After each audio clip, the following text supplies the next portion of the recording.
Hi. Hey, how's it going? Glad to be here again for the Yep. third time. I think it's more than that at this point. Really? No, there were 3 interviews, right? There were 2 dark sides, right? I think, and a GG. Okay. Did you do a DG? Oh Yeah. yeah, you Yeah, did. you were there. Okay, Mhm. maybe 4 then. Holy shit, time flies. Mhm. I know. That's what I was gonna say. Both of our hairs have grown quite a lot since the last time. Facts. I closed your Twitch just so I don't lag out. Good. Me too. But I do have chat. Just kidding. It's open like 3 times. Okay. Yeah, way to flex, you beautiful man. That I have Twitch open 3 times. Oh, you Yeah. mean my internet? Got it. Exactly. Yeah. The Naruto speed internet. I'm glad we both shaved. It's wild. Crazy times. Just to tell anyone who doesn't know, even though all the people that I know already know, I do these interviews.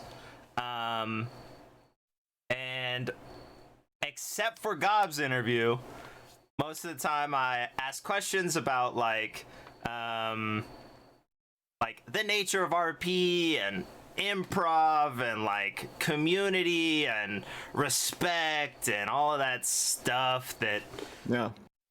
we're doing all the Actually true. time but we don't think about. And I'm always the first. Yep, Gob's I'm the the first safe- one because the, it's safe. Yeah. And also because like I need to test stuff, right? So I need to Yeah, I'm like a practice run. I need to test the sound. I need to test freaking whatever. I really like the scene you created. I mean, good. it was your idea. Credit to you. That's You why were I like it. Put the sand, put everything. He's in a sandbox. Because he said he wanted to be in a sandbox. He said, "Oh, Hearts freaking-" always said Conan sand. Game is only sand. I don't want to look at sand and blah blah blah. So I thought, hey, let's just fucking put sand all over. Which is a good point. The LLRP server, they took all the sand away. Beautiful. Yeah, Loved it. exactly. Loved every How second of ironic. it. The only one I played on, no sand. Yeah, yeah, that's true. Funny how it goes. You're like Anakin. You don't like sand. I do not. Coarse, I rough, can and also, irritating. just if I wanted to, I can increase the amount of sand. Wait, on the your scenario, your scene. Yeah. Water type. It's like a long picture or whatever. I hadn't intended to do it, but now that I've done it, I want to look realize at it. I Hold can. on. Oh, okay. Well, Keep I'll it pull up. it back up. I'm gonna open Yeah. Twitch real quick.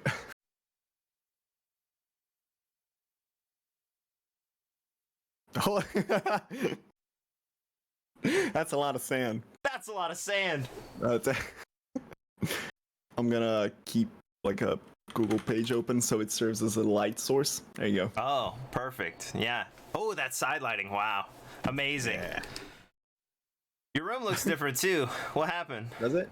Oh, the bed is not like there anymore. Yeah. It's over here. Wow. So I have more space for VR. Wow.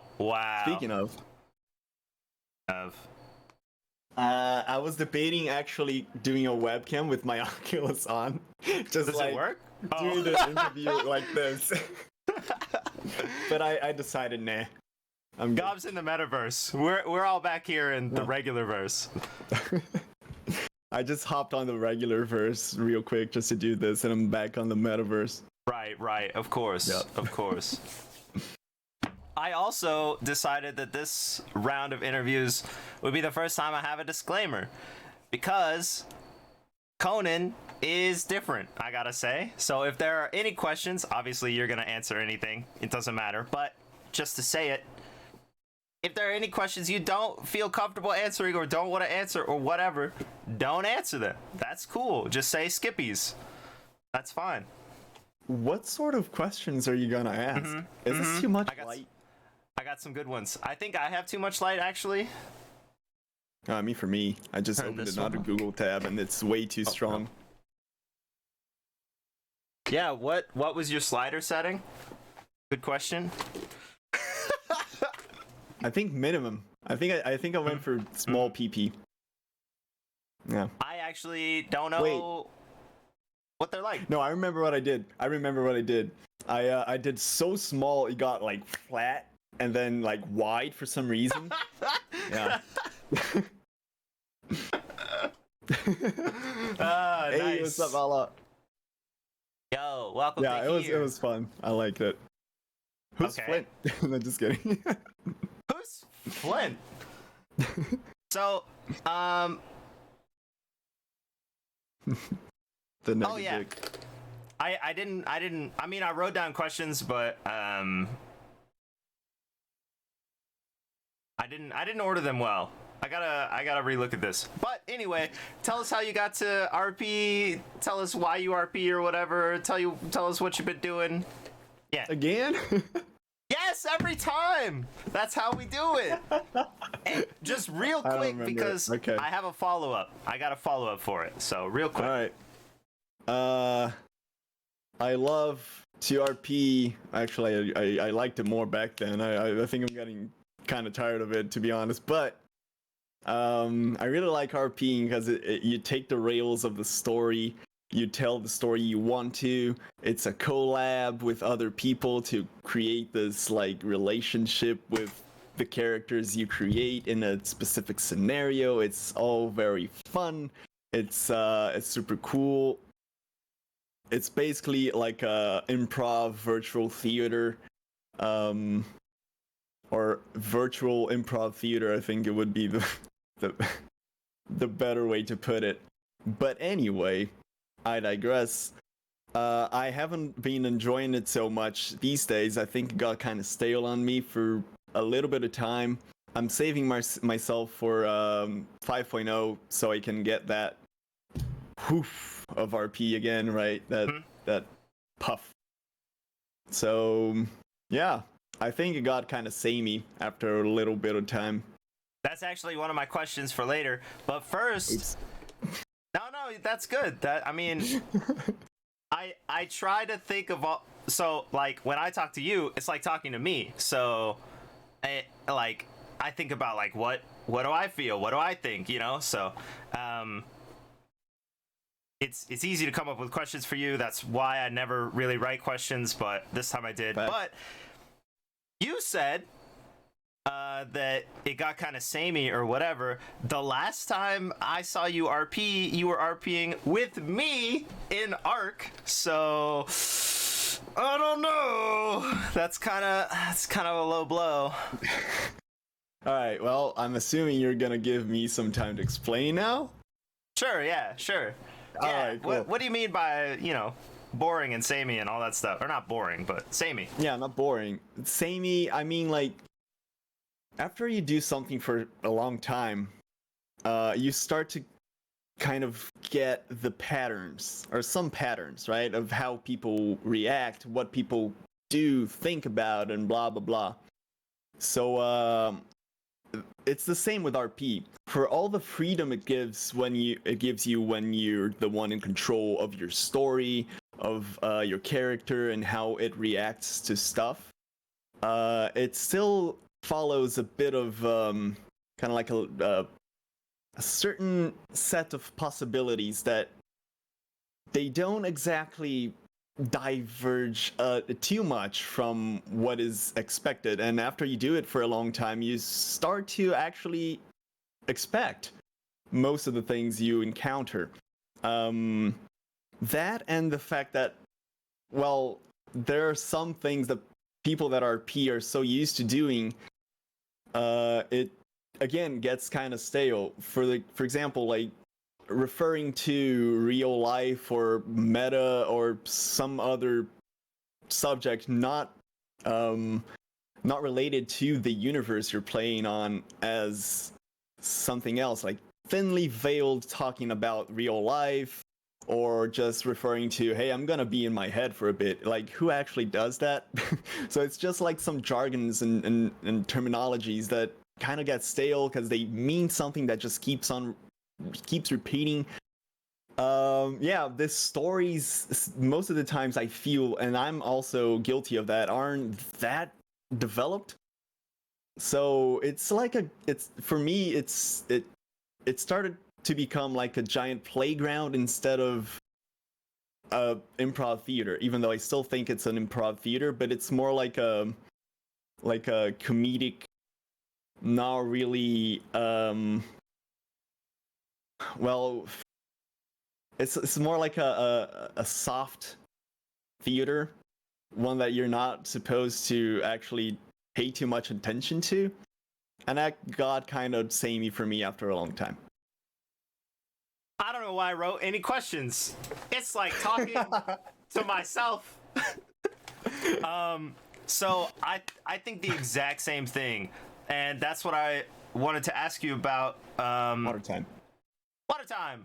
Specifically, like we saw with Barry, and I know you saw a little bit of Barry. The like it was a joke I was going to do one day. So I know. I said the things, I did the joke, and then someone said, show this joke to someone else. So we went and we did the joke again and again and again and again and again. And for like 2 weeks, all I did was the same joke over and over. And I was like, I'm tired of this joke. And I wanted to ask you about that because, like, Osus is very introductory, like he's the same introduction every single time. Yeah. But I've also played a lot with Osus, and I know that there's more to it, and that he's like doing other junk, and like his different iterations have different stuff going on. Right. So yeah, that's like a thing I wanted to point out, that like when I think we fall into it a lot more because we make the joke one time, right? And we think, it's funny, so we just do it over and over again. Right. But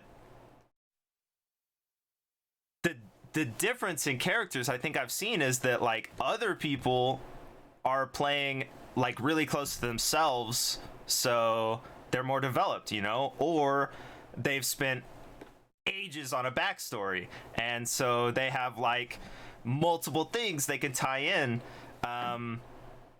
And I know we've talked a lot about RP, but we talked a lot about our characters. Do you think you and I and the characters we play should be more fleshed out so that we can not do the same thing over and over and over again?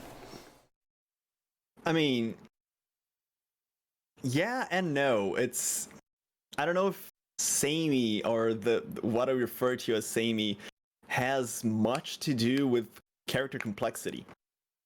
It does have, I agree on that part, but it might not be as intense as you're thinking, maybe. I don't know.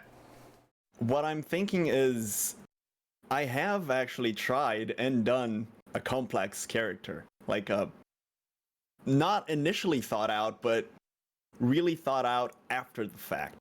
And it's the character that a lot of people have come to know me, like, I forgot the actual word I'm supposed to say, but not the anime samurai. Was the bard. The bard, yeah. The bard was really thought out. Actually, it was my most my most complex character I played. I thought about his interactions with people a lot. I chased a lot of RP. I had a lot of free time also. Mm-hmm. So yeah, and while yes, I did get a lot more invested, RP was still kind of like following the same patterns I was expecting, or I came to expect. Yeah. Except for some like odd moments that would, you know, stand out from the rest. But most of the time, the core was the same, right? Yeah. Same interactions at a surface level is what I'm trying to get at, I think. So I also wrote questions about the bard. See, I'm telling you, bro, we're all over this. Connected. Yep. I think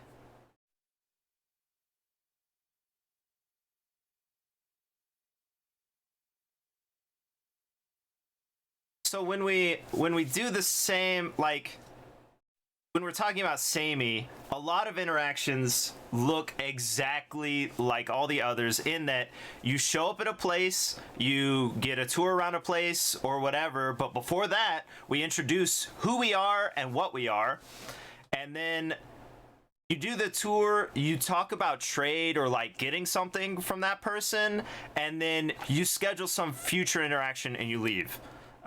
Sometimes there are jokes, sometimes someone checks if you need food, but a lot of times, like, that's it. Like, you just go to a place, look at someone's house, go to a place, look at someone's house.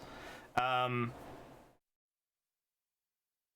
when we did the Soggy Boys originally, you know, we talked a lot about how the cafe or whatever, the restaurant, didn't work because no one was willing to stop and all that junk. So we have this, like, this script, right? But at the same time, you just said, I don't have a lot of time for RP. Like, I don't have the time to spend developing a bard character anymore. Or, I mean, you might, but, like, that's really difficult, so...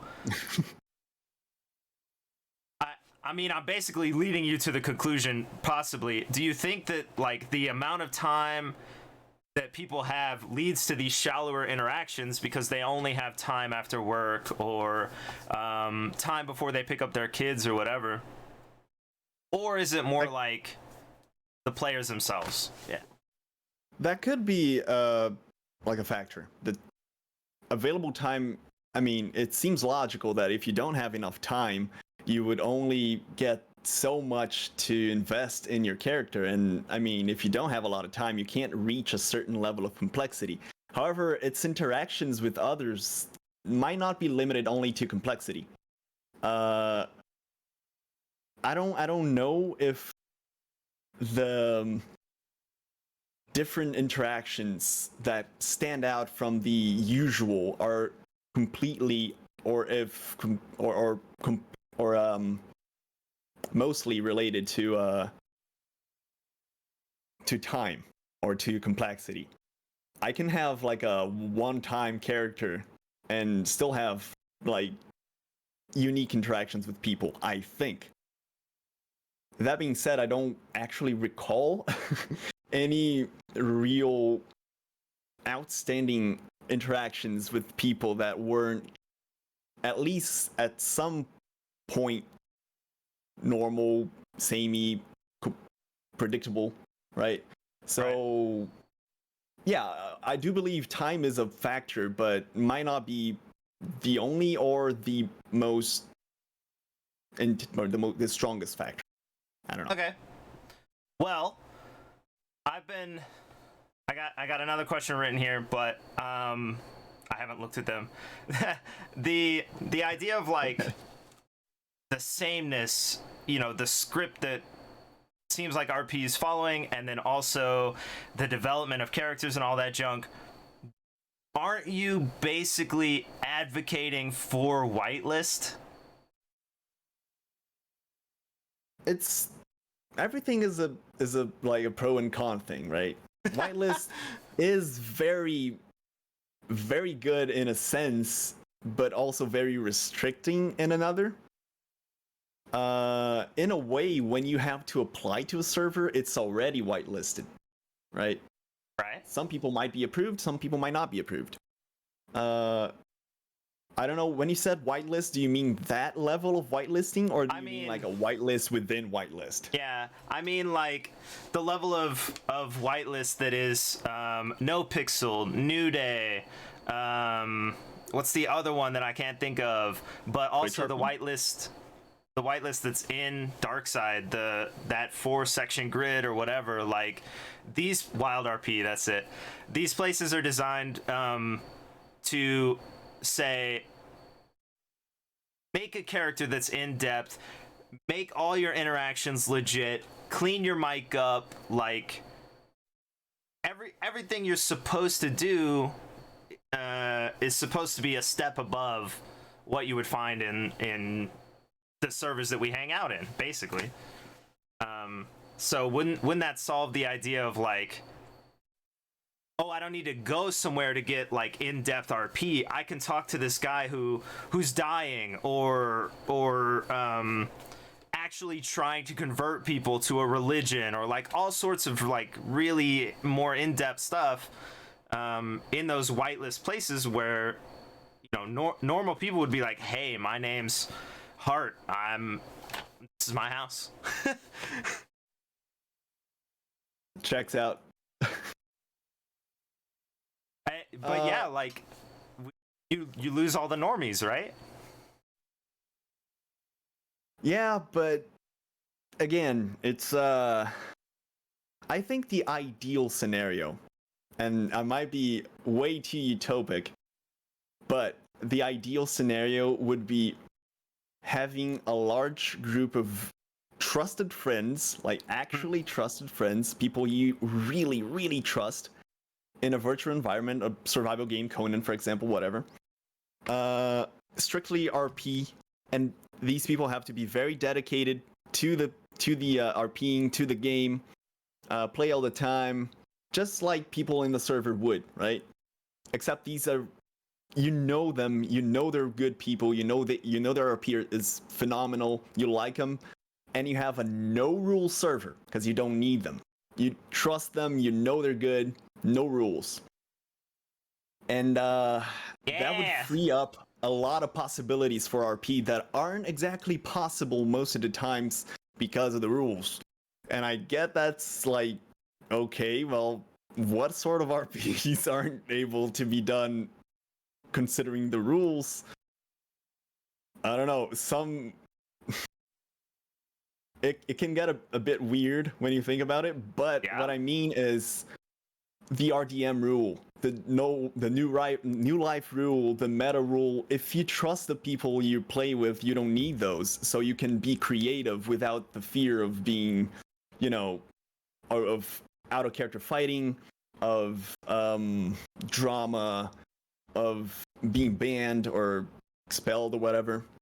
Okay. I'm not talking about ERP. When I say a trusted group of friends, Flutter, I mean the people you trust to be within a certain level of integrity. Let's call it that. I don't know. Yeah. So, right. I think we have two examples of that. We have Solar RP, which is invite only, very like dedicated to the craft, all of that stuff. But it does still have rules. And let's also look at when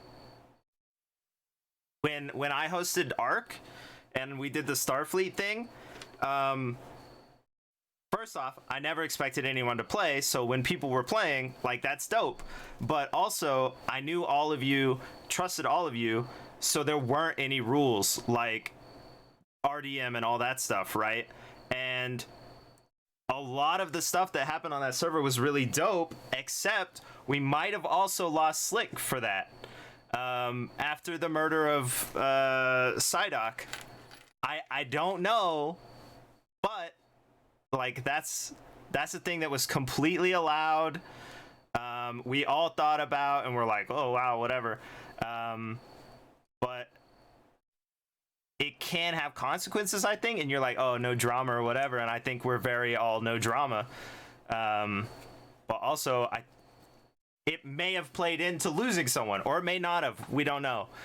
But yeah, I mean, could have, but then again, I don't think it was anyone's fault but the person who, you know, communication, right? I feel like it was a lack of communication, if that was the cause for anything, right? We don't know.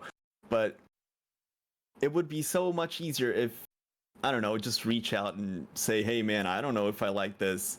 Yeah. And then the other person would go like, all right, man, cool, I didn't notice, so I'll try to stop. Yeah. Done. Actually done. Conflict resolution 101. Voice your concerns, and the person who's listening, try your best to avoid them. Yeah. So the RP that came out of that server, which I don't know what its name was really good. Like, Whimsic created a whole language for the Dincharans. Like, we hung out with our friends and junk, and all that stuff was... We still did the same stuff. Like, we still referenced outside. We didn't do the I'm gonna be in my head or whatever, but it was very light RP, but at the same time, the RP that happened was very in depth. So I agree with you there. Also, one of the questions I wrote down is you and now I, which I think is weird, but we are like contacted to be on the next server. Like, hey, I'm gonna be on this server. Do you want to be in this group? Hey, there's a server opening up. Do you want to be in this? Or you know, hey, when Darkside opens, do you want to be in this group? Whatever. And so I'm also looking at that, looking at being invited, and looking at creating groups, maybe, because I think I'm like right there, you know, like close. Right. Water time. Water time. My question is, are there any ways or tips you would have for people to invite people to stuff, or like how to recruit or whatever? Hold on. Before I answer that, Flutter wants me to gargle.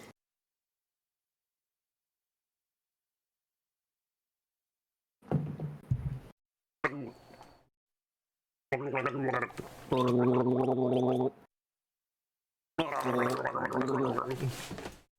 you go. Hope you're happy. Double gargle. Nice Dual work. gargle. Good job.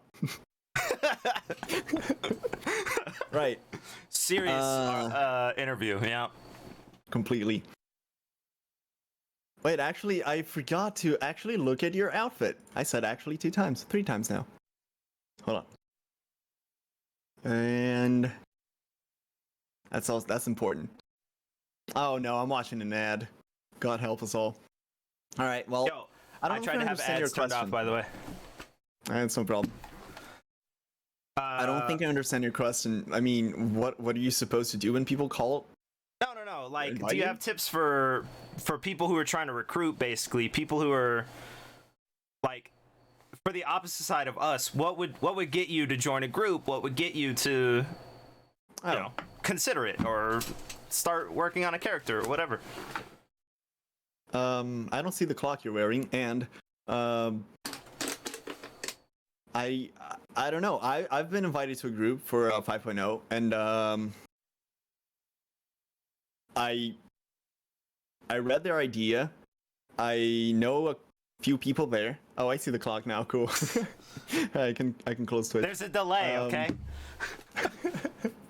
Yeah. And I read their idea. I know a couple people there, and I was like, man, this is cool. I think I'm gonna join. So Cool. That's what got me. I got invited. I joined. I know a few people there. I saw the idea was super fun. So I was like, man, I think I'm gonna join. I think I'm gonna hold off in the Navy. I'm still kind of undecisive. I mean, so I don't know, but the idea really appeals to me. The one they had. I'm not gonna spoil anything, but yeah. Me? Oh, they. I thought you said No, you. they. I was like, I don't have any No, ideas. no. No way. Mm-mm. No. Not me. It might not last if I decide to go with them. It might not last long. It might last, I don't know. I don't really care. I might just be there for a week. Who cares? Yeah. Should be fun. If it's not, I'll leave. It's fine. That's cool. Did I answer your question? I don't think I did. I mean, sort of, but we still have people who are alone and don't know any of us. And they're trying to like get an idea off the ground, you know, like I've been on that end as well. Before I created the Bard, I went to the Conan server. It was Solutions Conan server, Heralds of Strife. So I went to the general chat there and was like, hey, I don't know what I'm gonna play, and someone helped me out, and someone did help me out.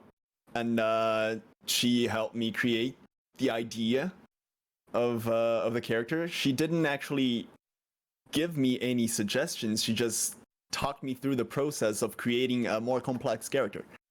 I didn't follow through all of them. At the end of the day, I had like a loose plan, a name, which was a pun, or somewhat a pun, and an idea. So I was like, yeah, I'm gonna be a bard. Instead of Jaskier, it's gonna be called Kazir. Just switch the two.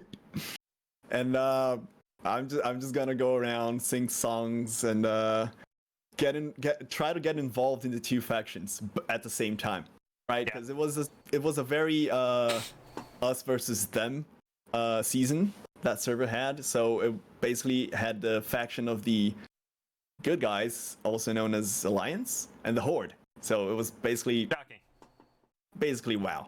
So yeah, shocking. I know, but it was fun.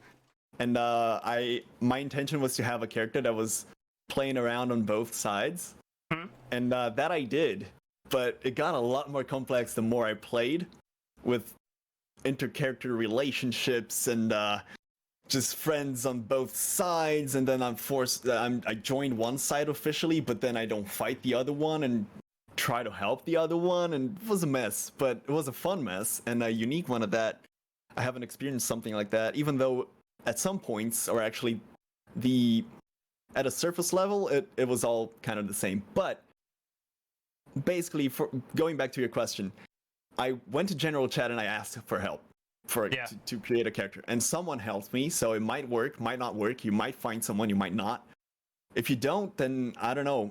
To get an idea off the ground, try to inspire yourself on like a character you like from a show, but not inspired too much. Try to mix it up. Like, I like that character, and also like something about that other character, and just, I don't know, try to mix them together, or just go with a name and an accent, and just go for it and create whatever along the way. Do whatever feels more comfortable to you. Which, if you don't know, then experiment. Yeah, I agree. Also, you gave more info than I even asked, so that's beautiful. You're welcome. I think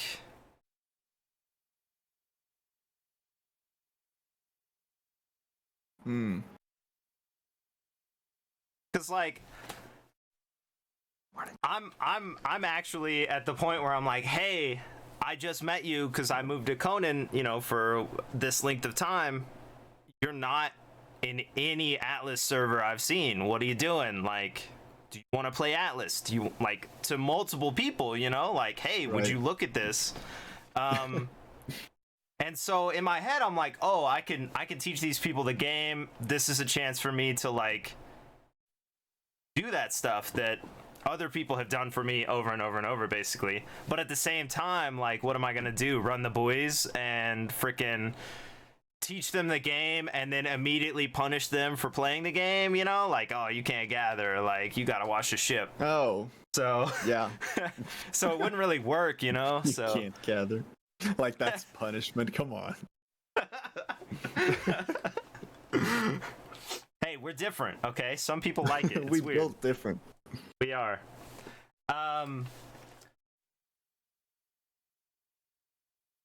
Dang, I had a lot of thoughts. I'm just gonna look at my list again. Okay. La la la. I felt like I was going somewhere, but apparently not. No. Like, that was the question, and you answered it, I think. We completed that task. Cool. XP for everyone. Yeah. Would you say Conan is more serious than other RPs? It does have that vibe, I think. Why, though? I played GTA RP for a very brief time, and that was very silly. I played Atlas for a considerable amount of time, let's put it like that, and it was silly. However, it could get serious. Yeah. With certain groups. I think GTA is the same, it just wasn't exposed to that side of it. Conan has that. I feel that Conan has that more drama vibe, and I think we've talked about that privately or sometime in the past. I don't know, not publicly. I mean, and I do feel like it has more of a serious vibe to it. Yeah. Maybe it's the themes, like Conan itself, it has dark themes, slavery, friggin', I don't know. People are nude in the game, which is not a dark theme. It's just nudity, but it's different from the other games. It feels more real, right? So more grounded, maybe more serious. Unless you do the nega dick, so that's not very serious, is it? So I mean, I don't know. Sounds serious. You might want to get that looked at. Yeah, might want to get that checked out, right? Well, I just thought of this. Do you consume dramatic media like drama shows or? Oh hell yeah! I was just watching the last season. Right now, just before this, I was watching the last season of 13 Reasons Why, which is it's basically heavy theme, the series, the show, the whatever. So yeah. Hey, I was just checking. I do consume. I don't really do that, so I thought maybe that was something that led us towards more light-hearted characters, but clearly not. Not really. I consume all kinds of content. Covered that already without having to ask. Wait, what was it? Maybe I got something more to say. What's your method for creating characters? Oh. I mean, I might have changed. No, you covered that earlier in the interview. You were like, come up with an accent, come up with an idea of a character I do have an that you addendum. like, but not the exact. Okay. I do have an addendum to that. Okay. For the what's the name of my character again? Flint Northwood or whatever? There you go, Flint Northwood. I had to For the look. creation- I don't know. Well, I don't know. I played him once. So for the creation of that character, I had the accent. I figure a name like 5 minutes before joining, but I did spend a considerable amount of time designing his looks. Okay. So I logged in a single player with the same mods. I looked at all the items and was like, man, I want to create. I want to get as close as possible to a cowboy. I don't know if you actually saw my character. No, I never saw him. I don't know what he looked like. I am so proud of his outfit. Like I wish I took a screenshot. Earlier today, I went to see if I could log into the server to take a screenshot before the interview. I don't know if the server was up, but I figured it wasn't because it had one person on it, and I was like, man, I don't know. Maybe they're restarting. I'm too lazy to go onto Discord. Oh, it's up. Damn it! I should have. Yeah. Anyway, right. But I'm really proud of the outfit. I made him look exactly like a cowboy, like a Western movie cowboy. It was freaking dope. So I was playing a cowboy. Basically that. I was like, so well, actually, I'm a bounty hunter.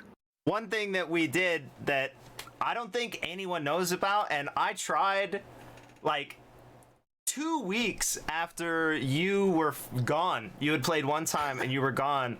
Roscoe finally said, hey, there's someone looking for someone, and it's you.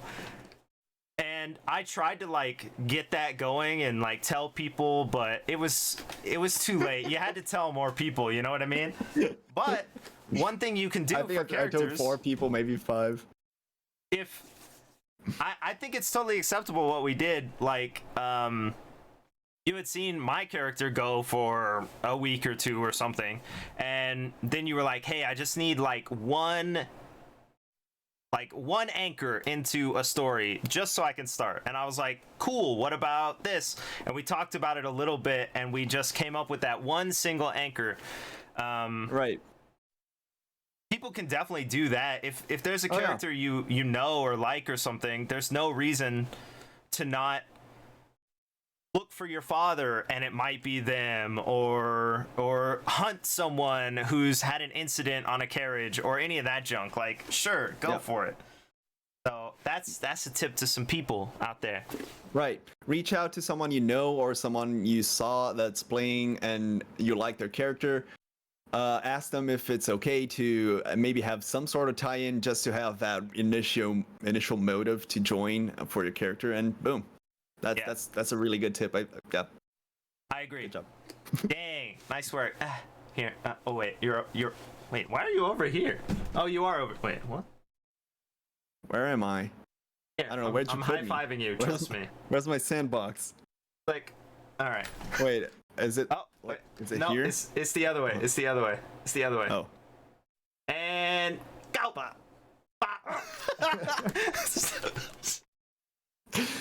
Nice. All right, we did I'm it. sure it was synced up perfectly. Perfectly. There's a huge gap.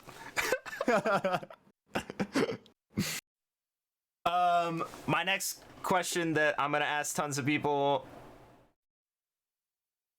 No kid.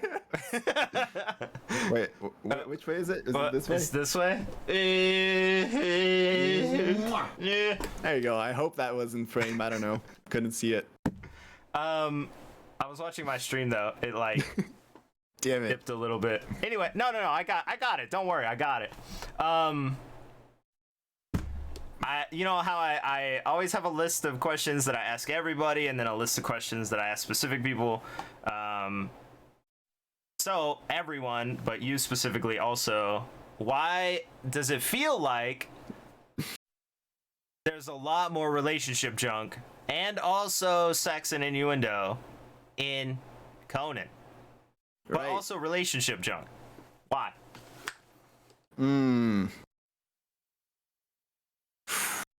That is a toughie.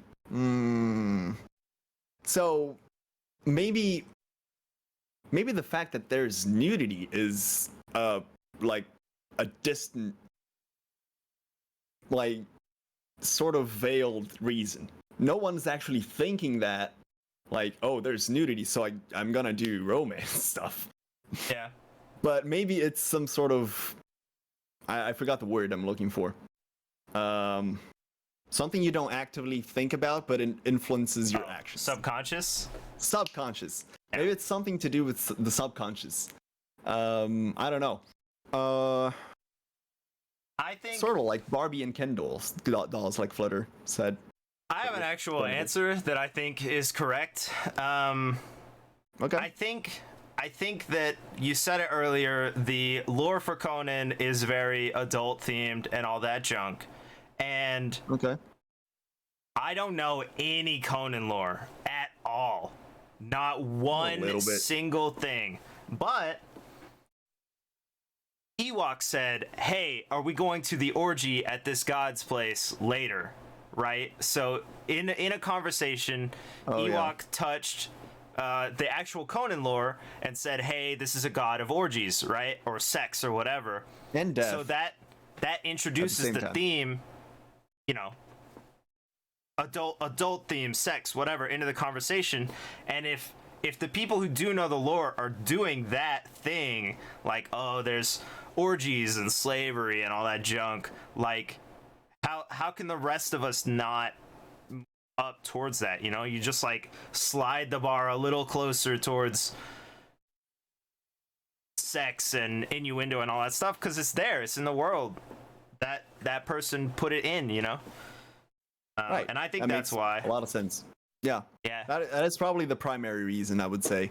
I am not really comfortable with all that. Mhm. I don't know. It doesn't really fit my persona. However, I do see why people would do that, but that is one reason that Conan RP just doesn't really stick with me anymore. Yeah. It's all the same jokes every time. Yeah. Every time. and Yeah. it's like, man, I know you're gonna make a dick joke. I know, it's gonna happen, it's coming, but I know it's gonna be there. Yeah. Oh, I know you're gonna be like every single occasion where there could be a slight, tiny amount of innuendo or some possibility to relate it to some remote sex thing, you're gonna do it. We know it. So I mean, why even bother, right? When I Right. played Conan, I mean, the sheer amount of people that just take any opportunity to do like a haha got him joke. Yeah. It's tremendous. Like I said, not really my thing, but I get why people would do it. It's the law. It's really the is. law. It's the the law of Conan Conan. law. That's true. Facts. I also don't do that. I make innuendo, and I know I do, but like it's not my, like, I don't care. You know what I mean? Like in normal conversation is what I'm saying. Like, oh yeah, I don't focus on that. I don't make those jokes normally most of the time. It's like a really rare thing.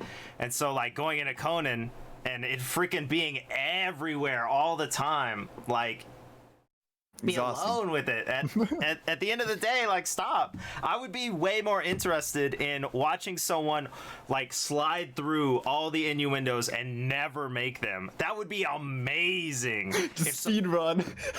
If someone wants to make innuendo percent. Beautiful. Wow. I think I'm gonna do that. Conan RP Like, innuendo percent speed run. World record. 2 seconds. I think it would be amazing to watch, you know? Like if someone streamed Conan RP, but they did their best to avoid any innuendo, and like I don't even know what it would be. Like, do you run screaming from the joke or what? Like, it would be so good. Oh, yeah, man. Like Conan RP, but if anyone makes any innuendo, the video ends. Video is like 8 seconds long. Yeah, that would be funny. Someone's standing there when you like get down off of the cross or whatever, and they're just like, they took our dongs, and you're like, well, video's over. Great. No, and video's over.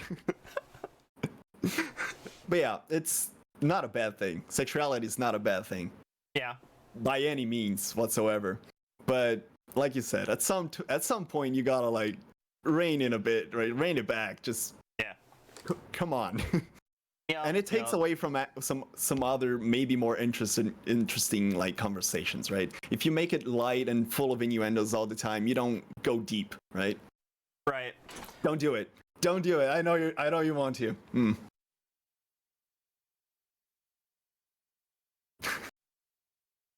I don't know what you're saying, but okay. It was an easy joke there, but that's fine. Maybe I was the only one that thought of it. I was listening. I promise.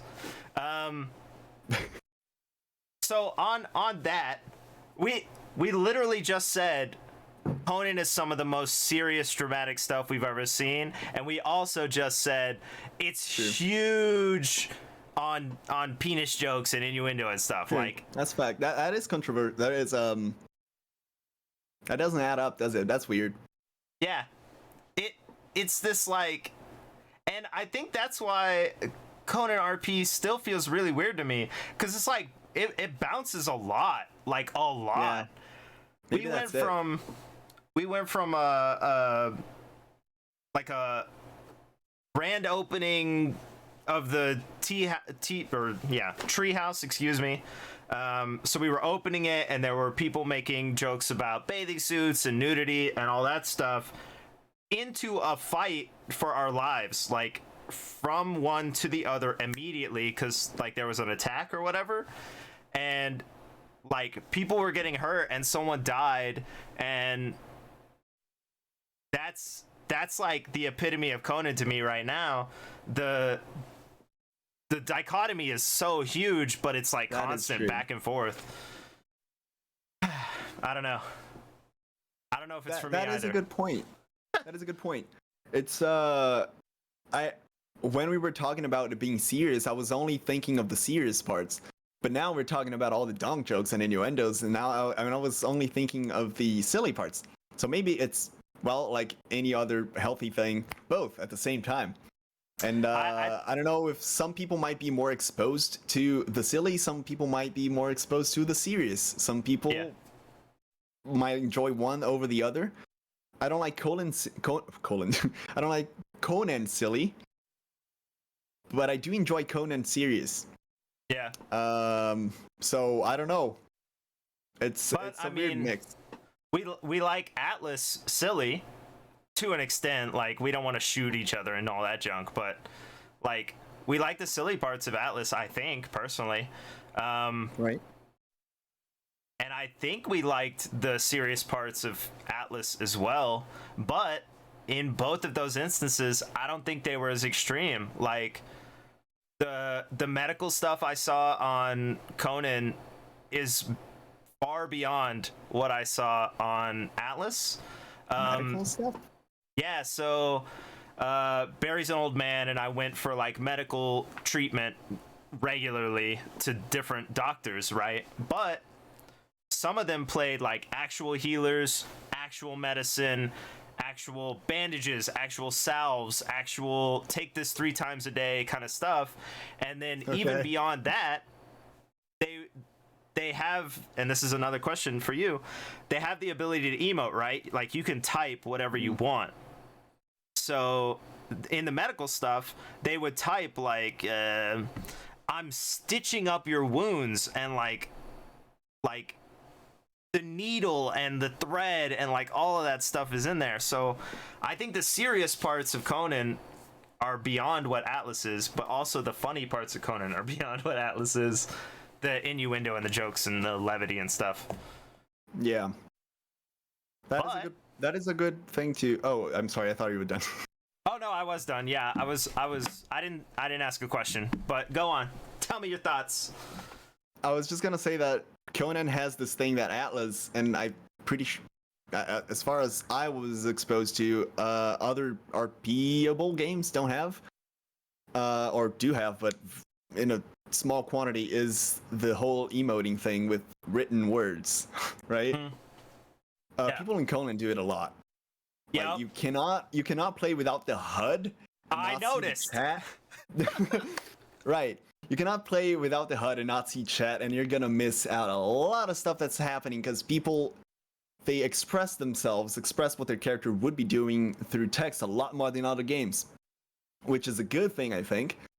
It gives the RP more life, but at the same time, I don't do it because it's way too much work, and I like to use my imagination for most of the things anyway. So when you're writing down in full detail what you're doing, it takes away from that.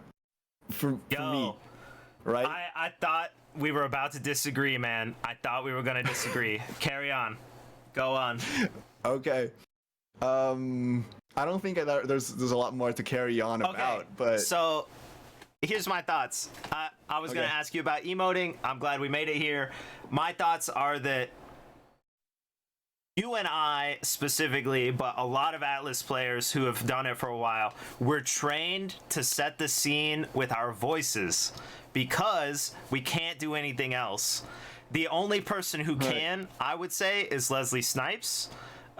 Because that fool can emote so fast in Atlas that he's RPing through emotes at the same time as he's talking. I don't know how he does it, but the rest of us, we set the scene with our voices, and that's 100% what I was expecting in Conan.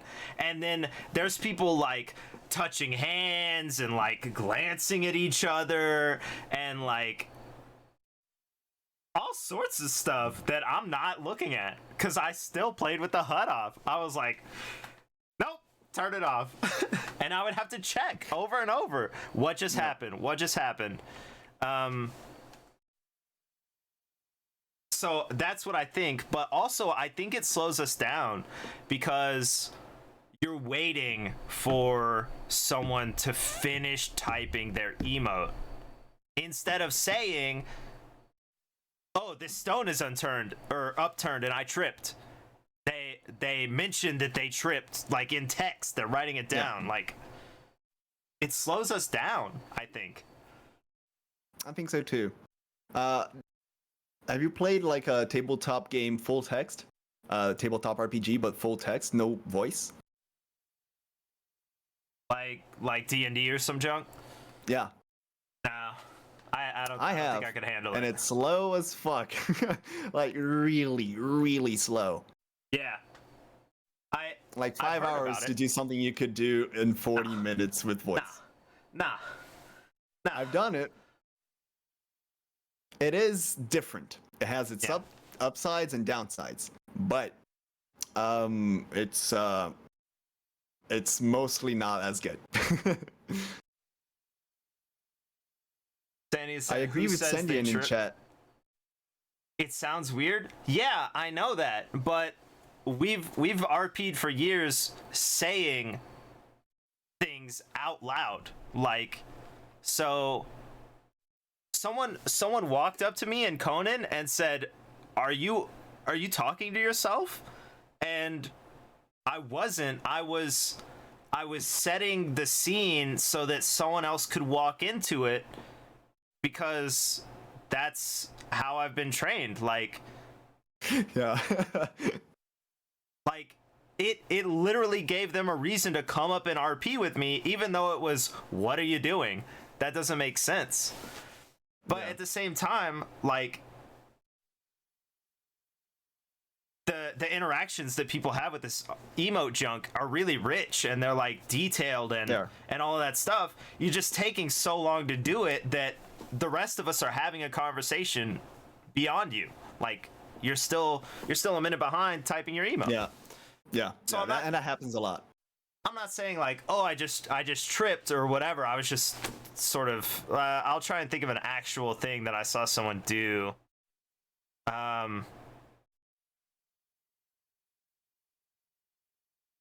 I think the ideal. Oh, sorry. No. You go. I'm thinking. I think the ideal scenario would be voice primarily, and only small emotes just to complement, just to add that flavor, right? If you depend too much on the emotes, you might get behind, unless you're Leslie Snipes, apparently, because he's a beast. But but yeah, only as a flavor thing, right? I think that could be a good compromise. But some people really go all out on the emotes, and while it's cool when it's done, only when it's done, right? And it takes a while. The things I saw that I really liked from the system were continuing RP while someone else is also RPing. So, like, at the end of the last battle that we had, there was like a huge battle. I know you don't know. There was like a big war, right? And there's like, I don't know, 20 or 30 people all standing around. If we all spoke, it would blow all of our minds, right? So there were really big characters, really outgoing characters who were speaking, and then a lot of the other ones were emoting to each other. That's dope. That's cool. That's keeping everyone involved in the scene. Or when I would walk into the Traveler's Lodge as Barry, I would say some junk or like have a conversation with Danny, and these other two characters, Lixus and whatever, Yaromir or something, they would emote to each other on the couch. So they had their own scene that we were standing next to while we had our scene, all going at the same time. Like, wow, that's dope. Sick. I approve. That kind of thing. Agreed. That is cool. That is it's a nice use of the feature that other games also have, but is not used as much. I think Conan is more developed with its text. Yeah, too. And that's like weird. It has more tools, right? It has the /me. Who knows what else, right? Yeah, but I mean, you could just put your name in. I mean, it's a mod. Yeah, you can. I don't want to see it in Atlas personally. But I wonder about the people who were trained in Conan, like Hidalgo. He just said like the RP was more colorful and deep, but and you do like colors. I like colors. You know, like are the people who are trained in a different style of RP, are they must have a different thought process. Like the people who come from freaking all text Final Fantasy freaking RP, like those people fit in well into Conan, and I think there's a lot of them there because they emote like nonstop, and I'm like, I don't know. I remember the last moment I had, or the last storyline or something. I don't know. The conclusion to Osas's character back in 3.0. Yeah. There was this ritual. I don't know if you remember. I do. But what's her name? I forgot. The mermaid. She was emoting in chat, and I was like, for the longest time, I was playing without the HUD, So I was like, man, why is everyone so quiet? What is Yeah. going on? But I held my ground. I didn't talk until I finally realized someone was typing in chat way later. Dang. So yeah, that was fun. Hold on, That was the I got first you. time I was exposed to text emoting outside of the like tabletop RPGs full text I used to do. Priya is her name. Or her Nice. whatever. Yep. Right. Dude, I got you. I interviewed that person. So Yeah, I remember that. yeah, so that whole thing that you did, the shaman stuff, the like crystals, the ingredients, or whatever the junk was, I don't know the exacts. I don't remember it, so. Oh, Oh. that's my alarm clock. Hold on. So I gotta take some pills, so you know what I'm saying? All right. What up? Medicine time. I'll eat a. What? Where are we going? What the heck? Oh, it's just don't look at me time. All right, got it. Time for his. No, it's birth fine. control. I was just turning off the alarm. I'm just gonna get the pills real quick. Oh. So anyway, I'll talk done? while you do whatever you're doing. Yeah, I'm still here. That idea that you had, that whole scene that you guys created. Sorry. Freaking flutter. Great. Sorry, man. Go ahead. Oh, that scene you guys had, the stuff she brought, and like all the people who were involved. The name of that guy who was there, who I always think Soda Poppin', but it's not Soda Poppin'. I don't remember. I can't remember his name. Dang it. Anyway, that guy who was there, he's like a in-depth kind of RP or two. All that stuff. DJ something, right? You mean DJ Fate? There was someone else. Yeah, I think it was him, right? I don't know. I don't know. But that's the concept I used when I approached all the magic in Conan, because that's the only thing I had ever seen. True. And wow, great. I could never do this, by the way. I am bad at taking pills. Like, really? So bad. Just I would swallow have to like position them in my mouth and like get it all ready and stuff, and then like get an adequate amount of water, but not too much water, but not too little water, right. and like all sorts of junk. Anyway, like I thought about that scene over and over, because people were like, oh yeah, we're gonna do a ritual, or oh look at this ritual we've set up, or whatever, and that was the only one I had ever seen. So she she runs a Conan server, and she is a big Conan streamer, and I think she did come from text-based RP. That makes sense. Yeah, and those people are different than us, I think. Like, True. we all play in the same places and we play the same RP, I guess, or whatever, but Their approach is different. yeah, they're I don't know. You do know. They're generally the people who are like backstory stuff and like deeper characters and all of that. Right. I should go back and watch that interview. Now that I've seen it, you know what I mean? Yeah. Right. You maybe you're gonna look at it with different eyes. I don't know. After the iBite interview, I was like, maybe I shouldn't even do interviews. I think we peaked, but Facts. yeah, I don't know. Like I can't imagine myself doing that stuff, but also I did emote at the last fight afterwards. I emoted because I recognized like there's too many voices, I can't do what I need to, or like in a meeting you can still, you know, emote whatever junk. Right. Still on the text RP Yeah. talk. Sandian just said something that also I experienced during Conan RP. Yep, me too. So Sandine said that there was a girl that couldn't talk in real life, so all her RP was in text. And when I played the bard, there was also this character that couldn't talk, so it was we had to like pay attention, right, to get her involved in the story. I was checking to make sure chat was on the top of the layer. Okay, for the record. Cool. Carry on. All right. So yeah, it is lower, and that's the unfortunate thing about it. But we can work around it most of the time, right?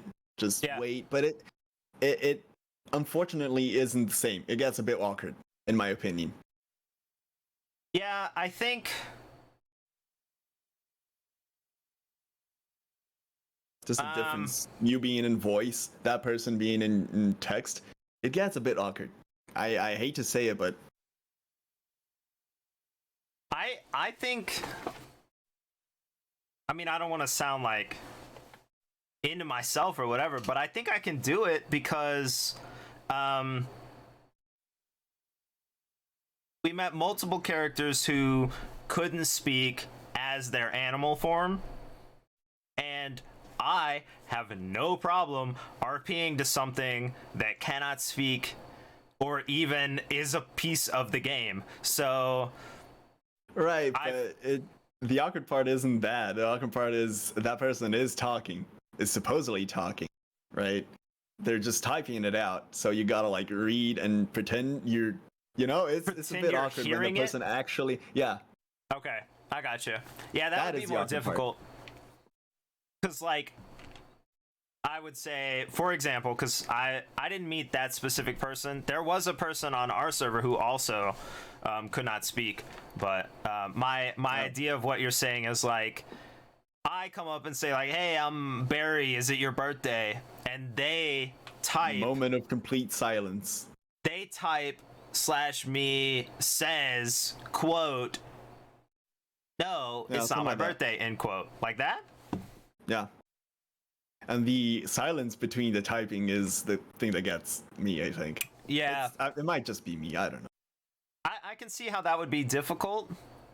For sure.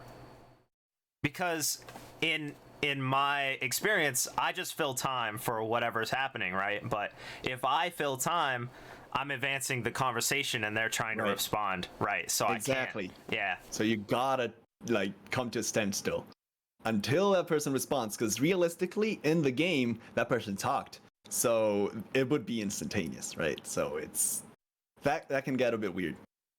But that was the only addendum I had, because I did experience it. That's cool.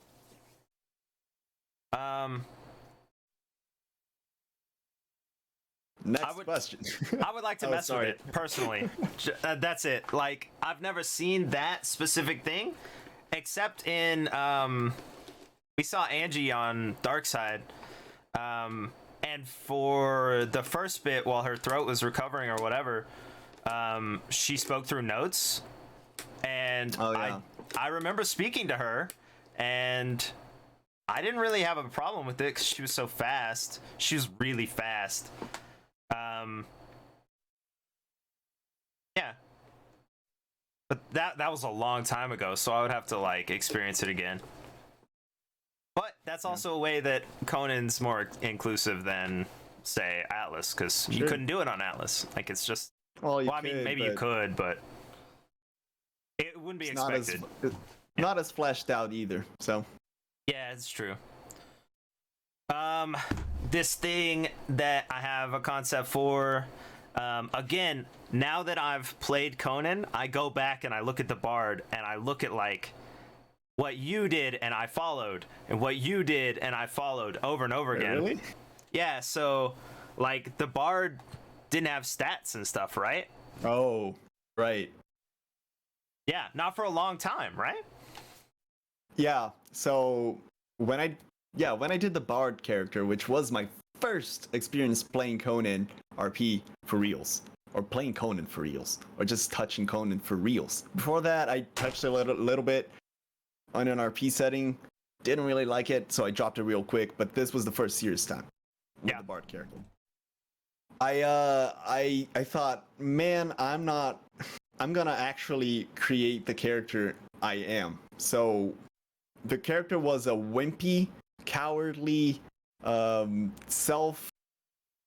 absorbed bard who was a bit too confident on his charisma. Yeah. Right?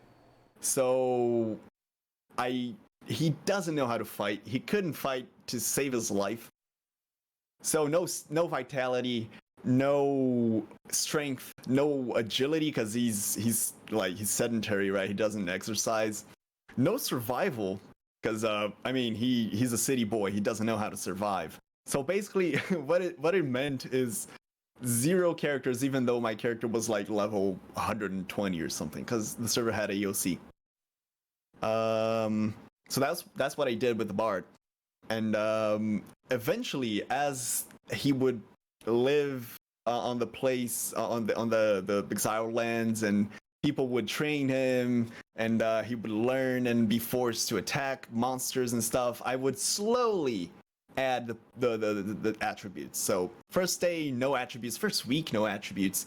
But then if I went on a dungeon with the faction I was with, and I completed it, I stabbed a few things as I was literally ordered to, I would go at the end of my RP session. I would go, okay, here you go. You deserve 2 points of strength. So I would put 2 points of strength for that day. So next day I was RPing, and if I trained with bows, I would put a single point with a bow and arrow. And if I got hit a lot, 4 points on vitality. So I would slowly build the character to a fighting shape. Right. And I think that was probably I'm gonna sound a bit arrogant, but it was the smartest thing I've fucking ever done with RP. It was beautiful. It was the best experience I could have done playing with the attributes along with your character, and it worked super well. I think it was one of my greatest decisions on that character. Yeah. I chased it. I tried to do that. I originally had no intention to do that, but I knew it was possible. I knew it could happen, and I think that training idea is really dope. I'm still chasing that for Conan. Like, my next character, the idea, I want them to be like actually trained in the game and all of that junk, you know? So right. In the same way that I learned Atlas through RP, I want to learn Conan through RP, like the very basics and stuff. And I kept going to people as Barry once I had decided, okay, it makes sense to fight.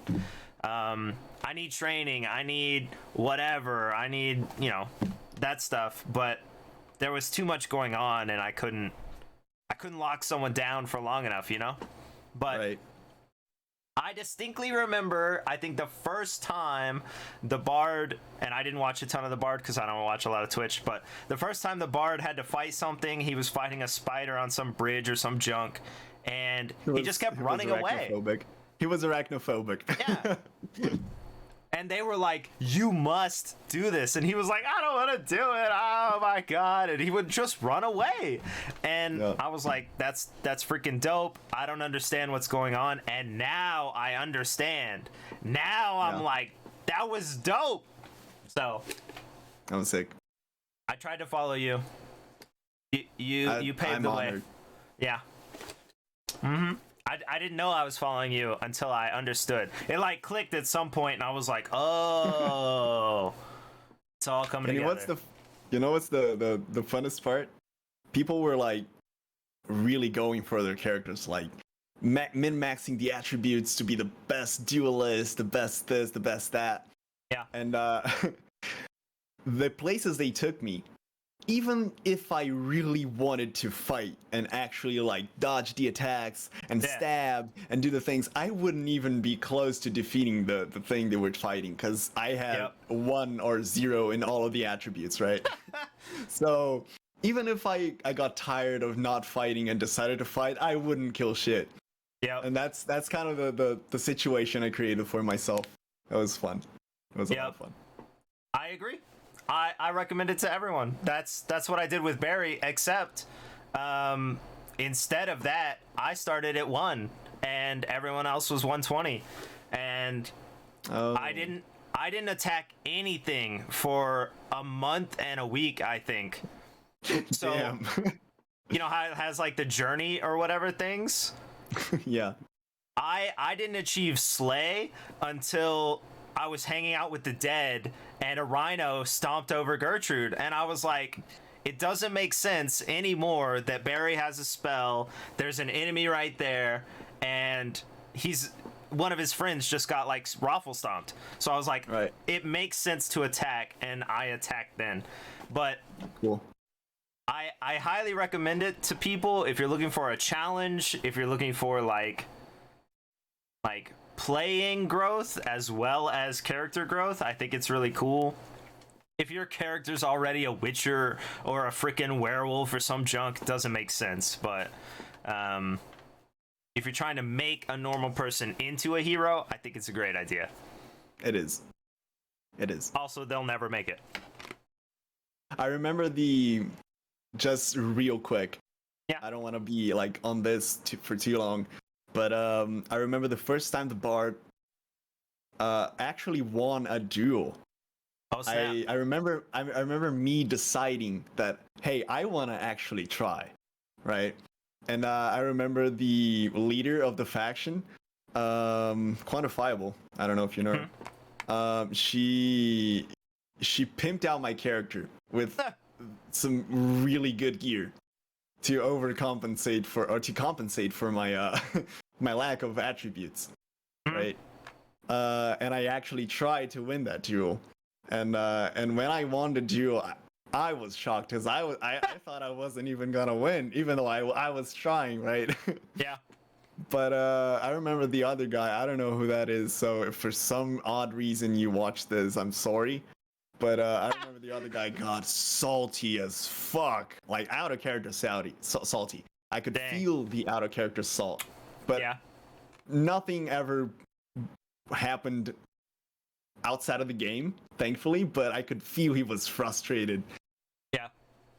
He lost to the bard who couldn't fight anything, right? So I don't know. I felt like I was a bit too early on the winning thing. When I did it, I was like, man, maybe I shouldn't have won.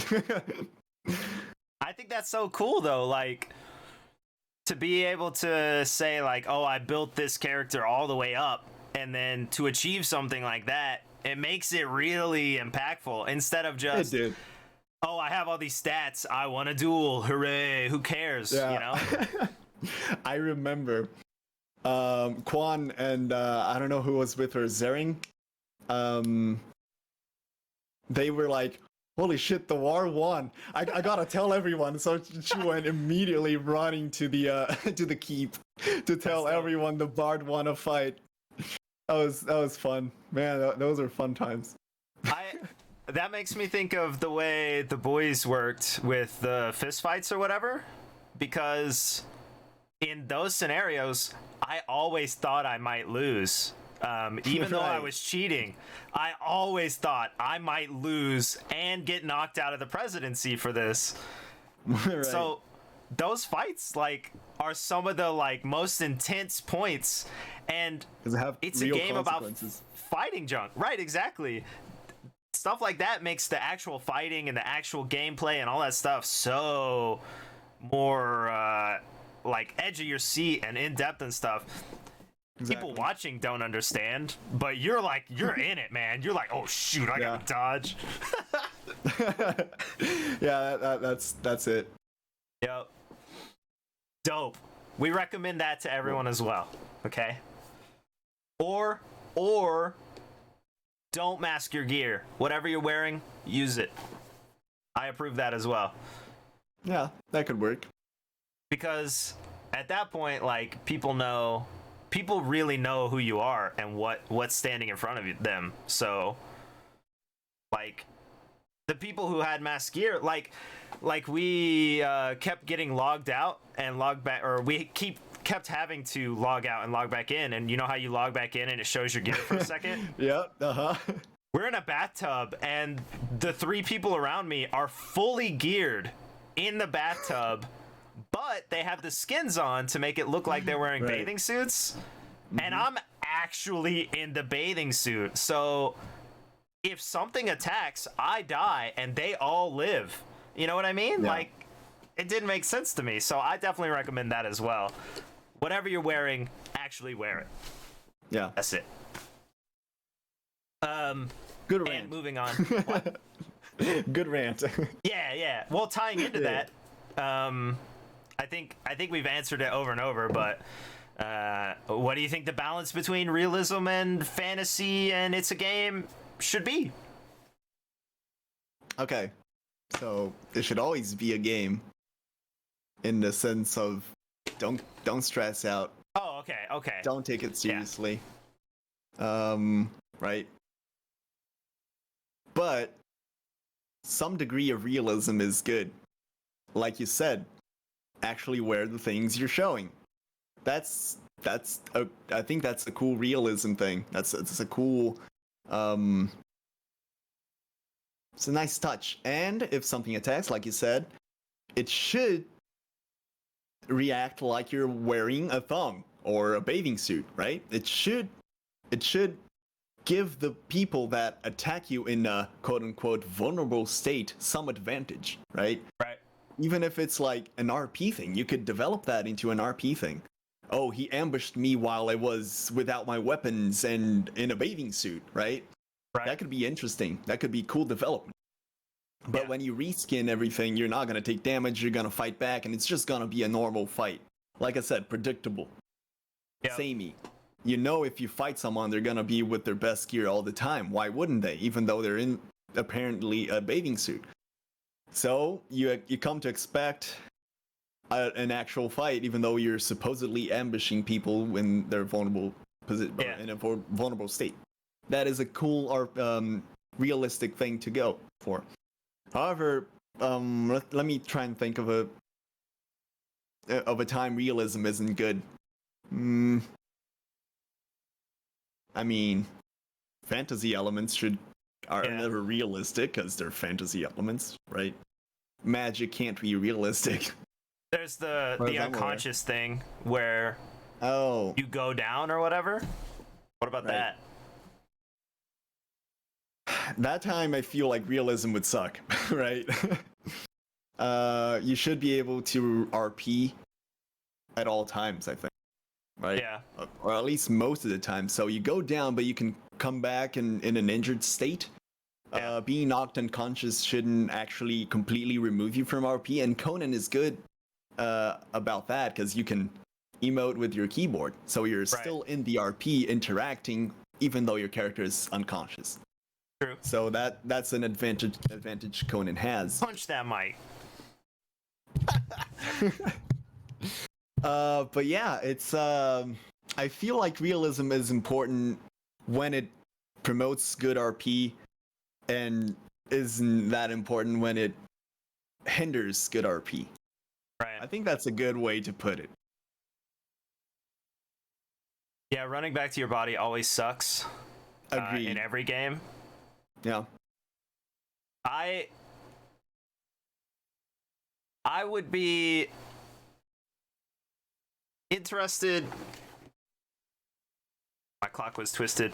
I would be interested in playing a hardcore character who, anytime that character dies, they actually die. Like anytime, to an animal, to anything. I think that would be great. Yeah, But like a hardcore run. That's cool. the thing is, like, I have trouble letting go, I guess. So, Oh. like, oh, this character is a great idea. I killed it immediately. That sucks, you know? Like, dang it. Right. So yeah, like Sandy said, it wouldn't last.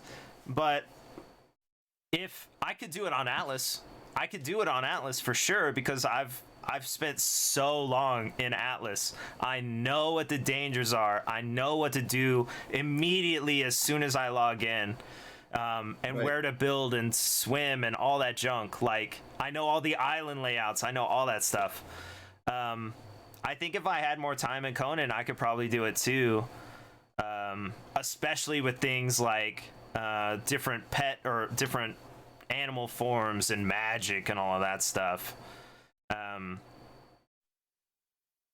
think like a good middle ground. I keep doing this. Sorry. No. Keep going. This is a conversation. Okay. I think like a good middle ground is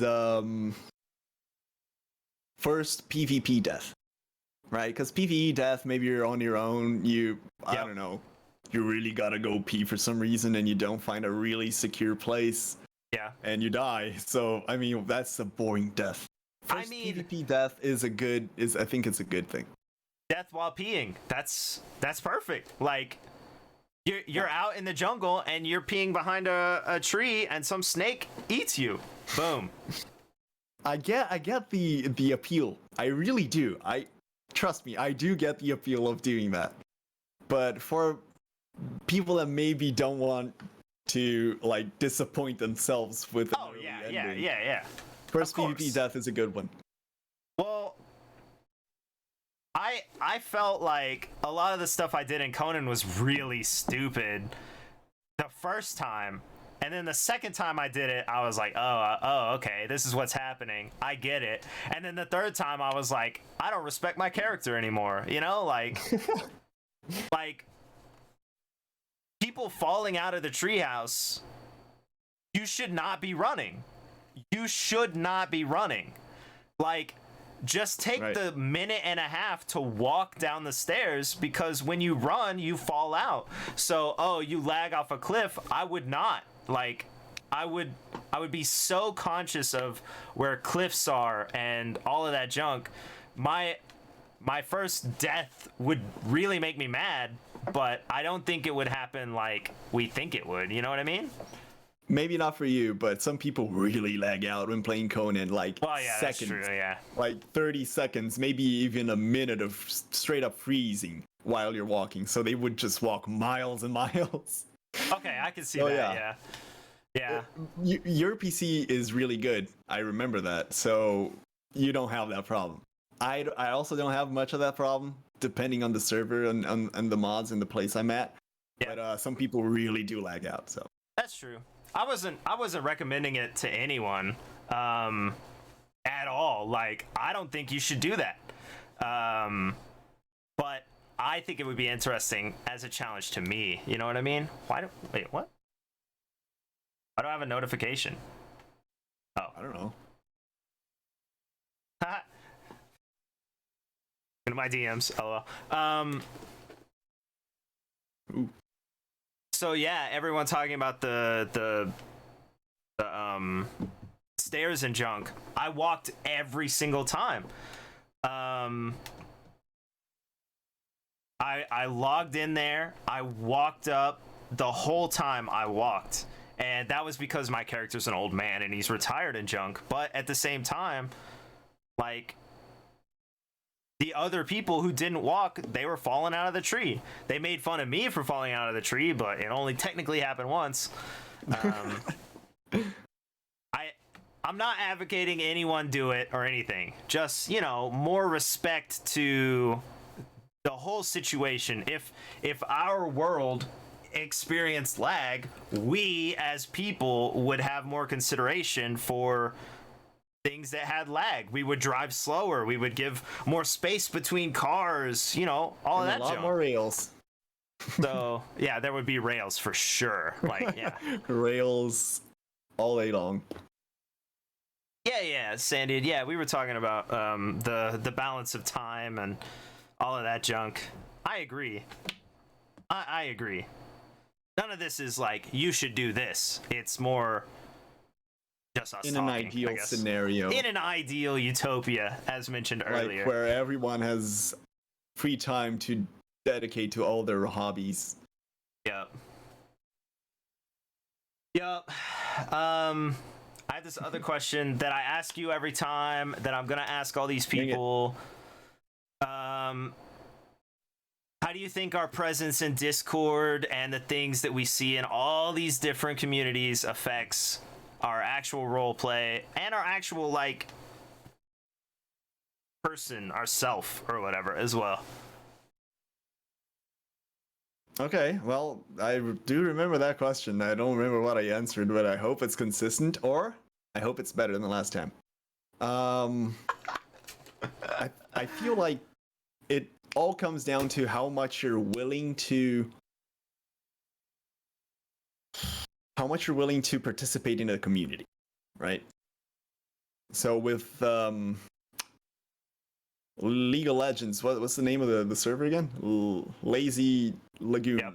Yep. Mm-hmm. Lost Island. No, that would be LI. Lost Island. Lonely Island. Lost Legends. There you go. Got it. With Lost Legends, I was not invested, as you can see. Yep. Not invested in the community, not invested in the game itself. Not because of course not because it was a bad server or anything. I was just not in that headspace. I didn't really want to play anyway. But yeah.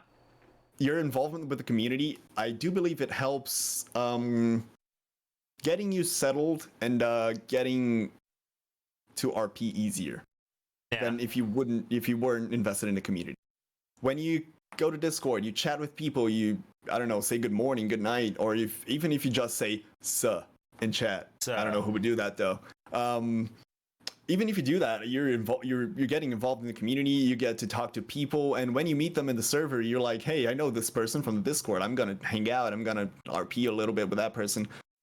When on the other end, if you don't really interact at all, you just meet the person, and that person doesn't really know you outside of RP. They're just gonna, I don't know, they're gonna RP, and maybe even it's probably gonna be really good, to be honest, depending on the people that are RPing. But there's not this initial spark. There's not this ease of this. There's not accessibility. It's not as accessible than if you know those people from interactions with the community. I feel like you made me think. Yeah. I get your point, but you made me think of this thing. Like in real life, first off, we do not do the stuff we do in RP. We don't introduce ourselves. We ignore people all the time. But in real life, the people who will go up to people and say, hey, I'm Hart. I live down there. I just wanted to say, hey, I'm your neighbor. What's up, dude? I just want to say, hey, that's it. Those people have a belief in themselves, like a very, this comes from a lot of like my philosophy, but it's like a real belief in themselves and who they are and their existence, right? Like to say to someone else, here's who I am, what's up, who are you, requires so much belief in yourself that whatever they say, it doesn't matter, it doesn't change you, right? So I think in RP, this is just something you made me think of, by the way. Okay. The people who have in-depth characters and like backstory and all that stuff that we talked about earlier, those people have a belief in their character when they're playing it, and they walk up, and if your RP sucks, they exist anyway. And I think you can tell who can do that junk, like if you know enough people. So when you walk up to someone and you hear their voice, like it gives you comfort, whatever they say is their character, it's real. I believe it. And you instill that belief into other people that your character exists. So where am I going with this? I don't know. I am still trying to figure that out. Well, I just like had this thought, like, oh snap. It's belief. It's a valid point. Yeah. I think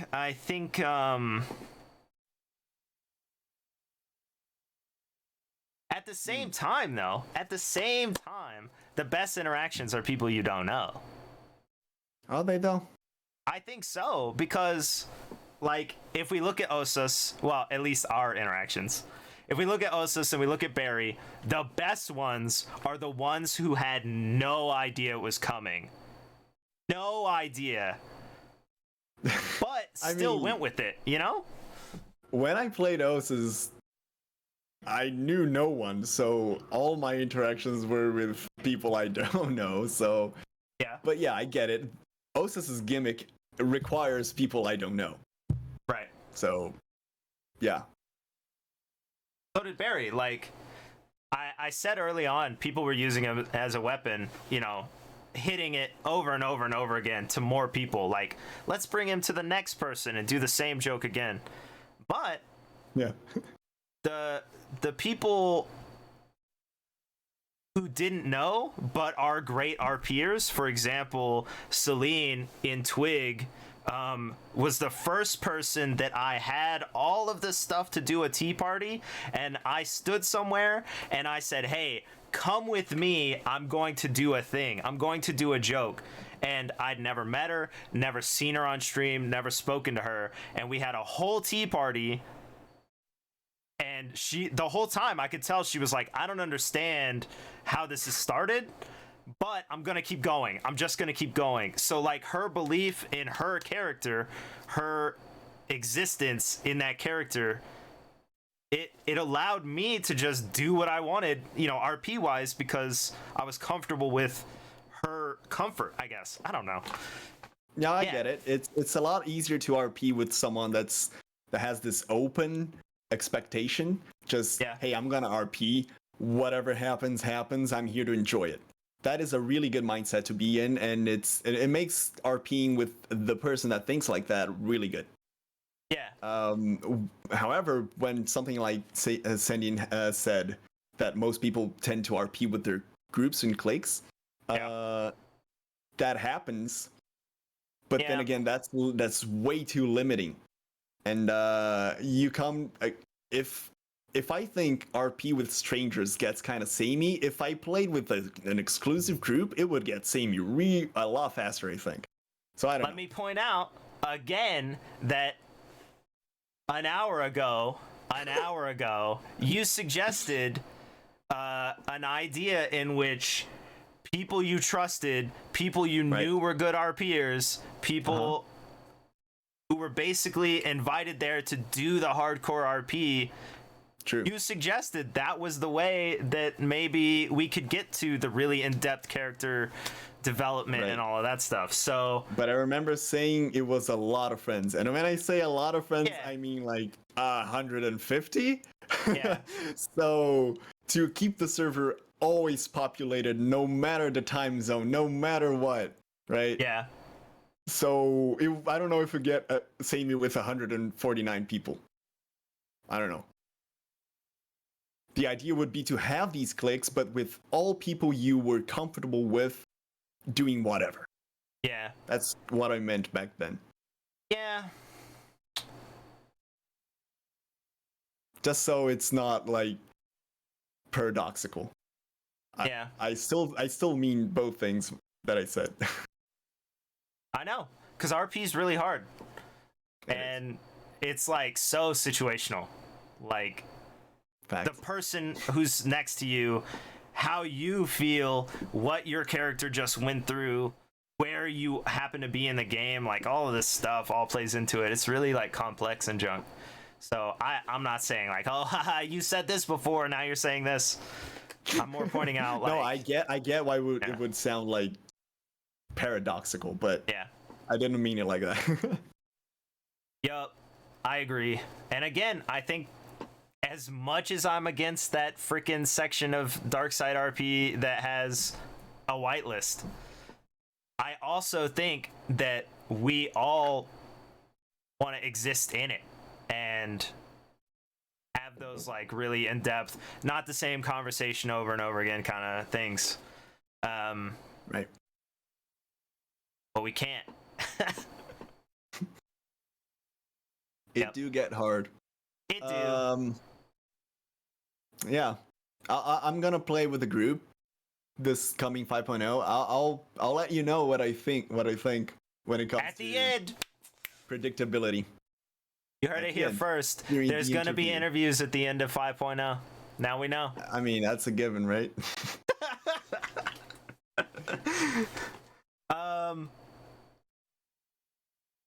Okay, I'm gonna look through my questions real quick, make sure I hit everything. Okay. Oh yeah, just real quick, do you think the things you do in RP are valuable to your outside life? You know, like, yeah. Maybe. Well, I mean, at a very basic level, meaning it helps me improve or get used to my English, right? At the very least. Okay. So it's helpful, right? English is not my main language, and well, I wish it was, but it ain't. So I am not perfect. My English breaks often, quite often, but just talking and RPing and being in this virtual place that everyone speaks English helps a lot with vocabulary. Just I don't know, my brain is a sponge, so it absorbs like things that people say. Maybe a word I don't know, maybe I was using that term wrong, so it just keeps absorbing things, nuances. Yeah, it makes my English more refined, maybe. Yeah. So of course it has that benefit, which is a very, I mean, base level advantage or influence, right? But as in like the RPing itself, not the language, if it helps my outside life, maybe it helps me express better or get to know myself a little bit better. I don't know.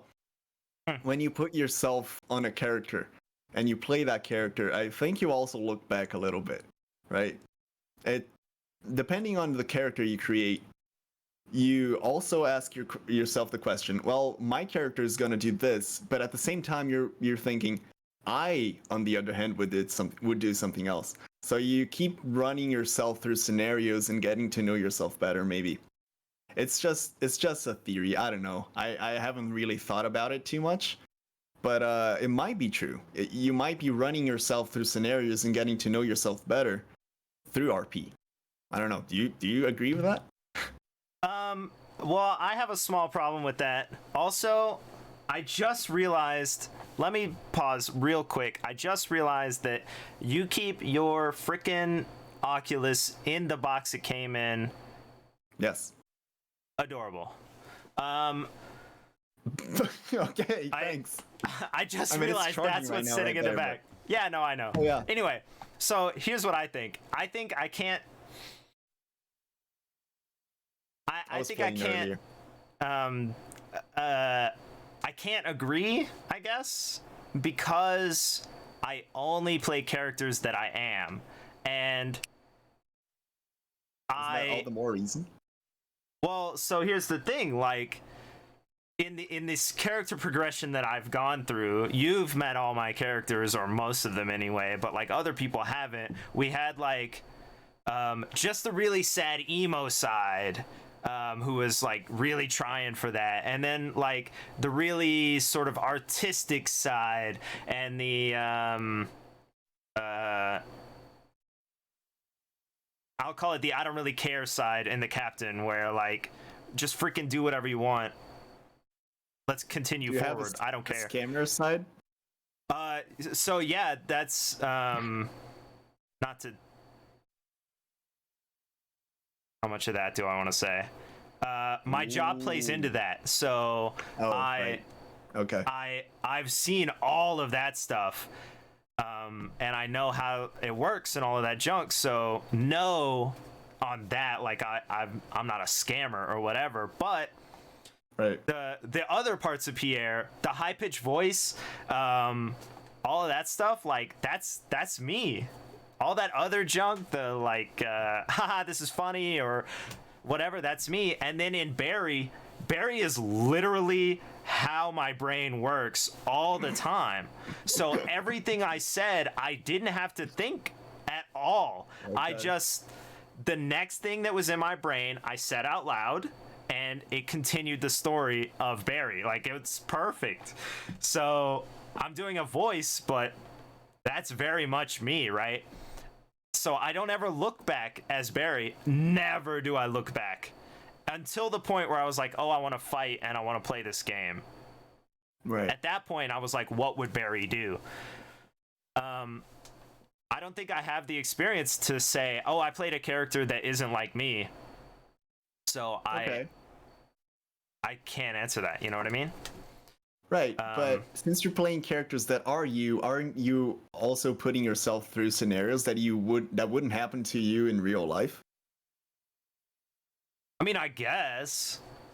Wouldn't that also mean that you kind of learn about yourself, or at least parts of yourself, and how you would react, or at least parts of you would react to certain scenarios? I mean, I guess so. Like, there's that self-introspection. Barry was tortured for an hour. Wow. And at the end of that, I thought I should perma this character. And I was talked out of it. But I also went through several hours in which I was like, I cannot play a sad character again. Like, who I am right now, can't do it right now, you know? So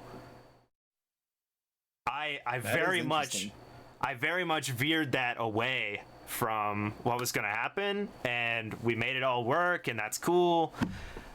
Also, it was like this really cool thing, I think, where for the first time something happened off stream, and then I streamed the rest of it because Barry was unconscious the whole time.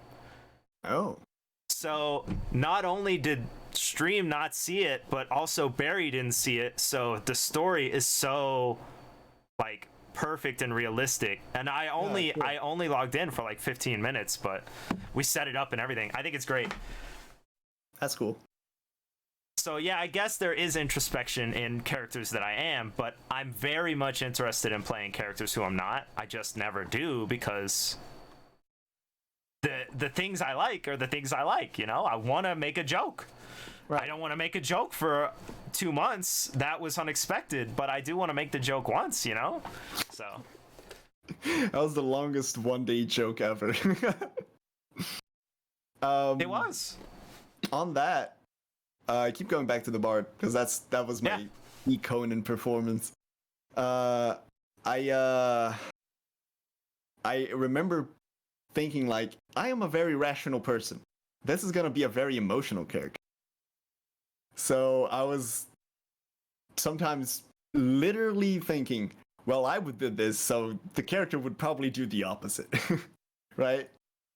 I don't think I'm very cowardly. I don't know. I tend to face things a bit, I think. So again, kind of the opposite of what I would do a lot of times. Okay. What do you mean nice legs? Are my legs showing? She said switch seats, so I swapped us on the thing. So I'm in the sandbox now. I get it. But yeah, it's fun to create a character that's, well, not necessarily the opposite, but different from you. Yeah. You know who is that character? Mythicles is that character for me. Oh, like, shit. Because I never gather, I don't want to do any of that junk, right? That's all he was about. That's him through and through, the love of it. So I think it would have to be someone sort of like that, which I don't think I could do. I don't know. Maybe you don't have to put it to bring game mechanics into that.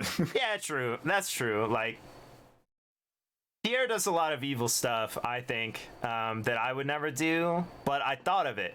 You know what I mean? Yeah. So, like... Oh. Everything is a fruit of your imagination, or at the very least your senses, so... It's impossible to escape that, if that's what you mean. At least I think it's impossible. I don't have a third eye. Either. Damn. The legs do look better on Gob. That's fine. Thanks, Fletty. He's farther back. If I was sitting like this, I just don't have a lot of space, okay? I can maybe... The desk... Is this better? I don't know. No, that's worse, actually. Okay. Yeah, like that. Yeah, it's good. It's there you good. Go, cool. Flavor Flav! The last question that I think we haven't talked about is the gap between seasons, the gap between characters. I already know your answer, but since you are the doctor of gaps between RPing, do you think there's value in that? Wait, hold on. First of all, why am I the master of gaps between RP? Because you just said that you're sort of burnt out or whatever, and you're waiting for the next season where you think you're going to go super hard, and you're not avoiding, but like you're not investing in RP along the way. Right. Okay. Yeah. Technically, I am during a hiatus. Yeah. What? Yep. What do you think the value is in gaps? Because there's a lot of people who not only have their next character ready for the season that's next, but they RP on other servers while they wait. Right. I'm gonna go ahead and say that it might be different for different people, right? The burning out of something. I might get burned out after a certain amount of exposure to something. Some other person might not be burned out at all, ever. Some people just grind the same mob on an MMO for time immemorial. I don't know. And just never gets tired of it. And I cannot fathom as to why. I don't get it. I really don't. The reason why I quit Black Desert Online and so many other MMOs, I just couldn't take it anymore. I don't want to grind, right? I don't want to keep doing the same thing. And like I said, RP started getting a bit stale for me, a bit samey. So, just like I did with MMOs, I did with RP. I was like, man, I don't want this anymore. I'm burned out, like you said. So yeah, that's and I feel like it's important if you're feeling burned out of something, anything, and you want to keep going because it's fun. It used to be fun. Take a break. Just chill for as long as you want, as long as you need, and wait for the next big thing, which is exactly what I'm doing. So shouldn't come off as a surprise that I'm recommending to do something I'm doing. However, if you're not feeling burned out, don't pause. Why? Why would you? Right? Why would you? If you have fun like the first time, keep going. Personally, if I touch something else, I don't go back normally, so that's really, yeah. Except for RP, everything else, like if you look at my long history of streaming, I'd play a game one time. So I come back to Noida, but each run is different, right? I come back to roguelikes more often because they're different every time, and you unlock stuff along the way. Have more variability. True, but they also get samey. Like, if you look at all the games in my library, they all have like 2 or 3 hours, maybe. So I think that's just me personally. What I was more kind of looking for you to say is that I personally think that there's a value in the season break that's like a week or something, right? In which you do other junk because need that space between characters to divest yourself of characters so that the next character doesn't have the same junk, right? Okay. Sort of like shooting for a movie, you gotta like take a break when you're an actor. Is that what you're saying? Well, yeah, I mean, like if I did Pierre right now, some of the stuff I said would be not only in Barry's sort of thought, mindset, it would also be like in his voice, because I don't have I need space in order to do other voices and stuff like that, and to practice, and like Like if I met the same character, I don't want to have the same interactions because I just played a different character. You know, I want my new character to be super fresh, different, fun, unique. I just think the gap is worth that. I get it. Yeah. It's I think it's valuable if you need the time to dissociate you from, or your new character from the old character, then take it. I guess it depends on how invested you were with the previous character, right? If you weren't invested at all and was just like fucking around, then sure, then you don't need time, right? But if you were really invested, you might need some time off to digest the character until it's gone from your system, so you can create a new one entirely from scratch. I get that. I get it. I just don't know if that's something that everyone needs. Yeah, of course. Of course. I don't think so. Well, I know not, because there are people who play multiple characters at the same time on 2 different servers. And, like, there's no way I could do that at all. Unless it's the same character on 2 different servers, like, and I don't want to do that. That could get even more confusing, actually. Well, yeah, that's true. Yeah. Quick question. Is Lost Legends, remember that time, it's Lost Legends done then? So that's something that I don't feel like I need to ask you about, but I will, I guess, because you brought it up. So the server is still up while people wrap up their stories, right. But the admin-led story of the war and the death claw, like all the stuff that was happening for server sort of story and server lore is done. Right. So everything that's happening now is like, yeah, we're RPing and we're wrapping up our stories, but a lot of people left already, like a lot of people. So they're playing on different servers. Some of them, I mean, I don't know, like I only know some people, but yes. How'd you wrap up your character? So he still technically has one more thing to do. I gotta talk to Hilda, but I can't find her. But other than that, like the idea, eventually he did have character growth in which he made a promise and he wanted to stay around and like all this junk. So I started collecting,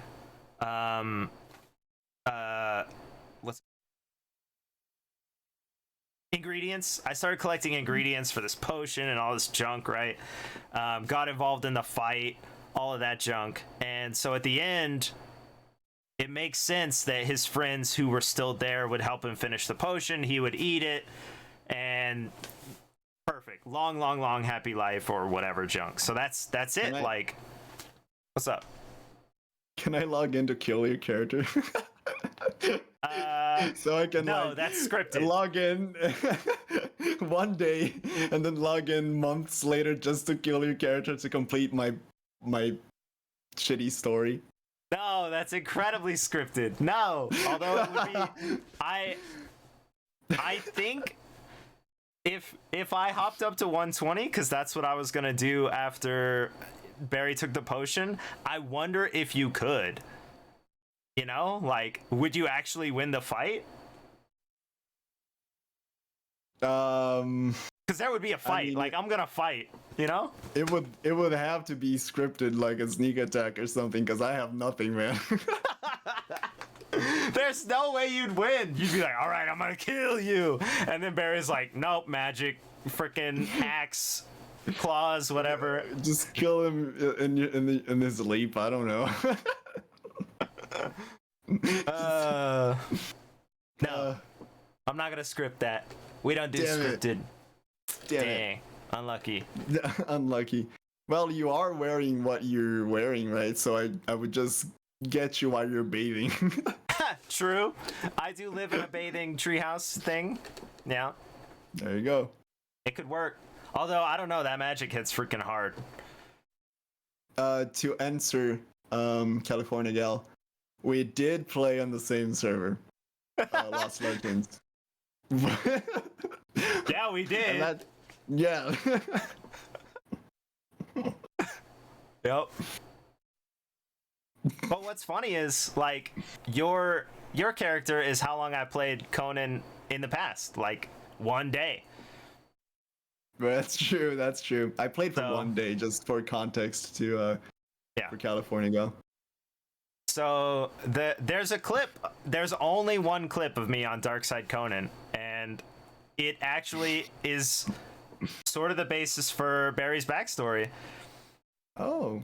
I did the classic innuendo thing for Conan. I did the classic skeezy kind of voice, and then at the end of it, the guy's like, "So what do you do for a living?" And I go, "I'm a kindergarten teacher." That's the whole clip. Like, and we were laughing the whole time because, like, there's no way he should have been a teacher. No way. But yeah, that's the amount of Conan I had played previously. I played on Korea's server one time. Well, it's technically 2 days, but it was very short. Anyway. We kind of followed the same trajectory then. I Yeah. played Conan for a very brief time, didn't like it, quit. A long time later, I tried it again and friggin' got hooked. Yeah. Same thing with you. Yeah. Amazing. Amazing. Amazing. We're like the same almost, but also incredibly different. Twinsies. Twinsies. Don't get me wrong. I love parts of the RP about it. The game itself, not really. Yeah, we don't. I can honestly say we don't like survival type games in the gathering grinding stuff. I don't have to say I could say we. I know. You hate RP but love the game. You're like the polar opposite. Yeah. Yeah, you're the opposite of us. Yeah. Wait, I feel like you're being sarcastic. No. I don't know. No. My radar that, is off. that person, that California gal, knows a lot about Conan and junk, but is not an RP. Oh, okay. Can vouch. Okay. All right. So I asked you that.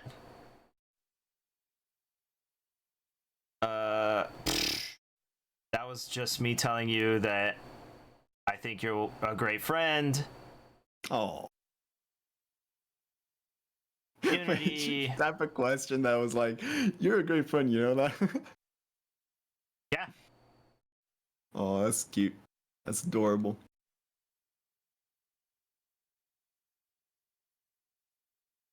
It was the one about like, well, actually I guess I never asked it. So I'll ask it, whatever, I don't care. I don't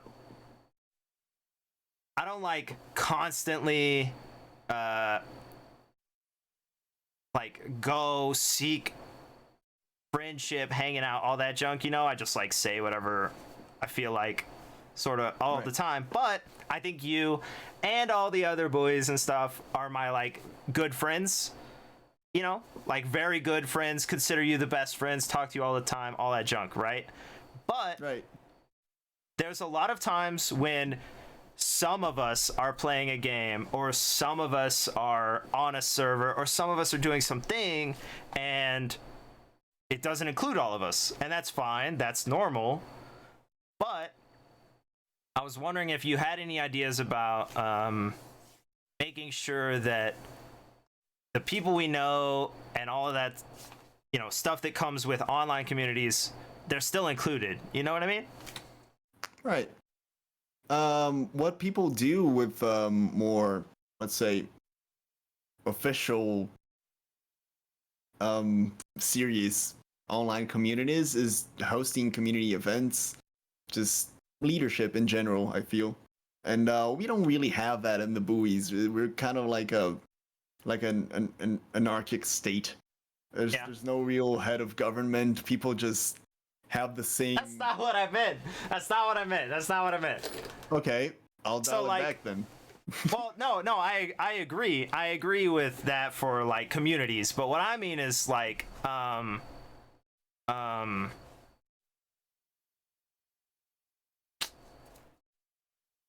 What do you mean? Okay. So like, let's say Sandy and I, we play for 2 months, and like we're in the same clan and we hang out and we do all that junk for 2 months, right? RP. Cool. And then I'm gonna go and I'm gonna play Atlas. You know, Dark Side opens. Right. I go to play Atlas, and I play Atlas for like 3 months or however long it's open.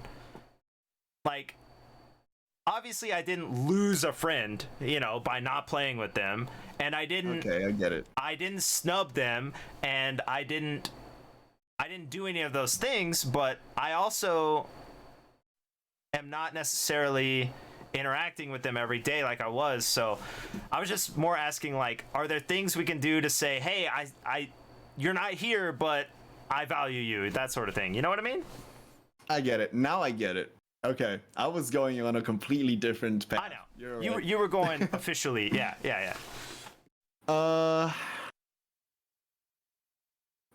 Yeah, so I am bad at this, and this being keeping in touch with people I'm not constantly doing things with, right? Yeah. It might look like I'm good at it, but I'm not. I've quote unquote lost a bunch of friends IRL just because I didn't bother just maintaining contact. There are a few that I do, but it's hard. It's tough work. It really is. It feels like really. It feels hard. Yeah. So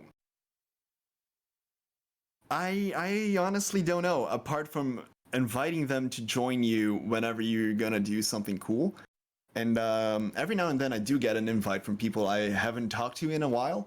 Yeah. And that warms my heart. That's like, man, these people still remember me, and they care about me, right? They care enough to invite me to do stuff, and that's dope. I feel like that's cool. So just invite them to whatever you're gonna do. If they reject it, that's fine, but at least the invite shows you that you care. At least that's how I interpret it. There you go. I don't know. Just keep in touch. Try to chat. I have no idea. Like I said, I'm not really good at this. But inviting them to do the stuff you're planning to do, I think that's a good way. That's a good way to start at least. I think so too. Make people realize they're wanted. Like I did mention earlier that like people do that to me. Hey, do you want to come play this? And I'm always like, I hate those games, but maybe. Right. Water time. But I had this idea, like specifically for you, for example. What if I was randomly like, hey man, we're playing on Conan. You know, I know it's not your thing or whatever. I just wanted you to know that, oh, I thought about this character that you played or whatever, and like just sending someone that message. And then I was like, well, that's kind of creepy, but it's also meant really intentionally not creepy, so it's not. You know what I mean? I don't take it as creepy. But then again, different people are gonna take different ways, and that's just the reality of life. I think it's important just to be genuine and just to do what you think will make people, I don't know, feel better about themselves, feel wanted, feel the friendship, feel that their time spent with you was valuable to at least one of you, right? So yeah, I don't think it's creepy. Most people won't, I believe, but there's bound to be one or two people that are gonna of course feel that's creepy. But I mean, what can you do? You're doing your part to be like a decent person. Yeah. If your intention isn't at all creepy, then just go for it, right? Yeah. Hey, don't be creepy on the internet. There we go. Right. But yeah, unfortunately, I would love to actually answer and just join people on stuff. They invite me, but these days college is really toughy. Yeah. And it's been kind of a bitch. And I am getting new responsibilities as well outside of college. Yeah. I do have a girlfriend now. Cool. It's very recent. I'm still kind of, you know, trying to conciliate things, but Happy Valentine's it's Day. been a yeah, we don't really celebrate that, but that's cool. Thanks. I mean, in Brazil, Oh, we have our own. okay. We have sure. our own date. Happy It's- Brazilian whatever day it is. Okay. It's okay. It's not now, but it's later. But that's fine. What I meant to say is, yeah, we do have a life outside the internet, and I'm deepening myself outside of the virtual space. Yeah. It's a really good time, but it's a transition, right? And I'm still transitioning to more outside, less inside of the virtual world. Yeah. Yeah, I got and you. it's less time, like we were discussing before. And Yeah. yeah, I think what we're saying together cumulatively is that, like, nail it. just because we don't talk to someone doesn't mean we don't think fondly of the time that we like goofed off, you know? So 100%. like there's nothing wrong with DMing someone and saying like, hey, I just remembered this event we went to, it was a lot of fun, or I remember your character or whatever. There's a lot of people who do it in general chat on some junk, which, like, I guess I understand and I'm cool with, but also it like gets so repetitive because we weren't included, you know what I mean? Yo, Scove, we love you, miss you, even though, you know. Anyway, so I don't know about general chat. Like, sure, do it if it's part of the conversation or whatever. But like me personally, I don't feel included if, you know, two people are like having that discussion in general chat. But if you like, it's like sending someone a letter, right? Like, or a text even. You just send them a message on Discord and say like, oh yeah, this was fun, I remember that, whatever. That's cool junk. Or share a screenshot when you come across it. Junk like that. Yep. Yup. It's a good time. If you don't believe it's a good time, then I don't know. Believe me, not yourself. Believe in the me who believes in you. Classic. Nice quote. Nice quote. I'm gonna send Band a message right now. Cause I don't know. You know, all band kind. Know that guy? Sorry, I was just catching up on the Discord. Maybe I'll do I that saw it. another time. I'm ignoring it. I'm not looking at it anymore. Okay. No, it's fine. I don't care. I mean, I'm basically done. But anyway, No, wait. I'm gonna turn this interview on you now. all right. Sure. I'm in the right so- sandbox. Can I do it, or are you got stuff to say now? No, I don't have anything to say. I'm done. It's been 2 Okay, hours, cool. bro. Holy shit! It's always like that, right? We Yeah. start and I gotta wake up early tomorrow too, and I'm like, Uh-oh. fuck it. I'll be tired tomorrow. I don't care. College ain't important, right?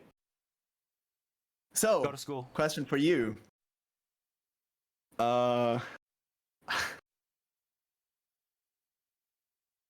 I remember very, very clearly you speaking poorly, very poorly, in fact, of Conan and everything in it. And I remember teasing you a lot about it when you first started playing it for reals. Like the second day you streamed Conan, I was like, man, I gotta tease Hearts. Yeah. he was so adamant about Conan being meh. Yeah. And I mean, I kind of agree. Yeah. So, question, what really made you stick with Conan for so long? So a couple things. First off, the joke worked better than I thought it would. So that helps a lot. Like, Barry was much more openly received than I thought he would be. Also, the first day I didn't do as much as I thought I could, and I didn't want to let it go. I guess I wanted to try more of the jokes. So the second day, Ivania took me to their town and like got me stuff and like got me set up. So that interaction in which someone took me and helped me and brought me along is super helpful. The same exact thing happened on Atlas with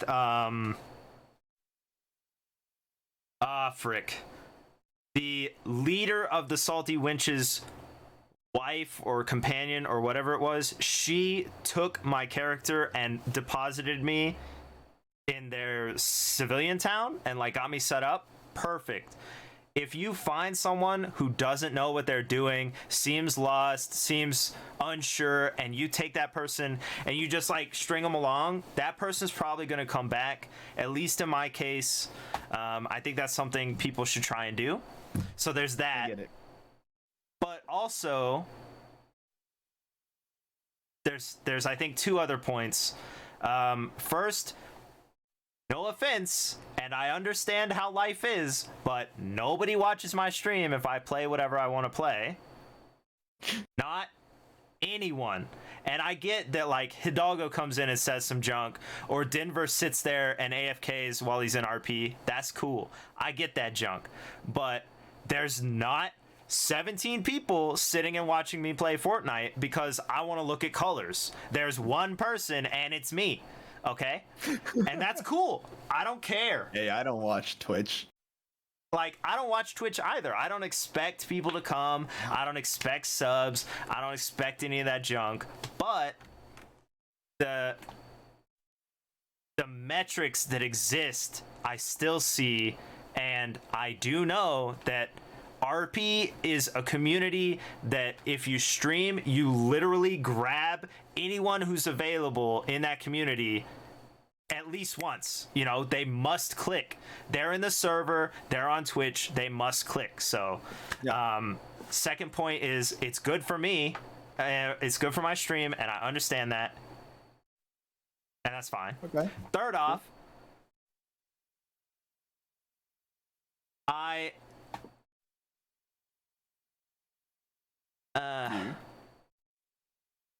third point, it's like why did I continue? Because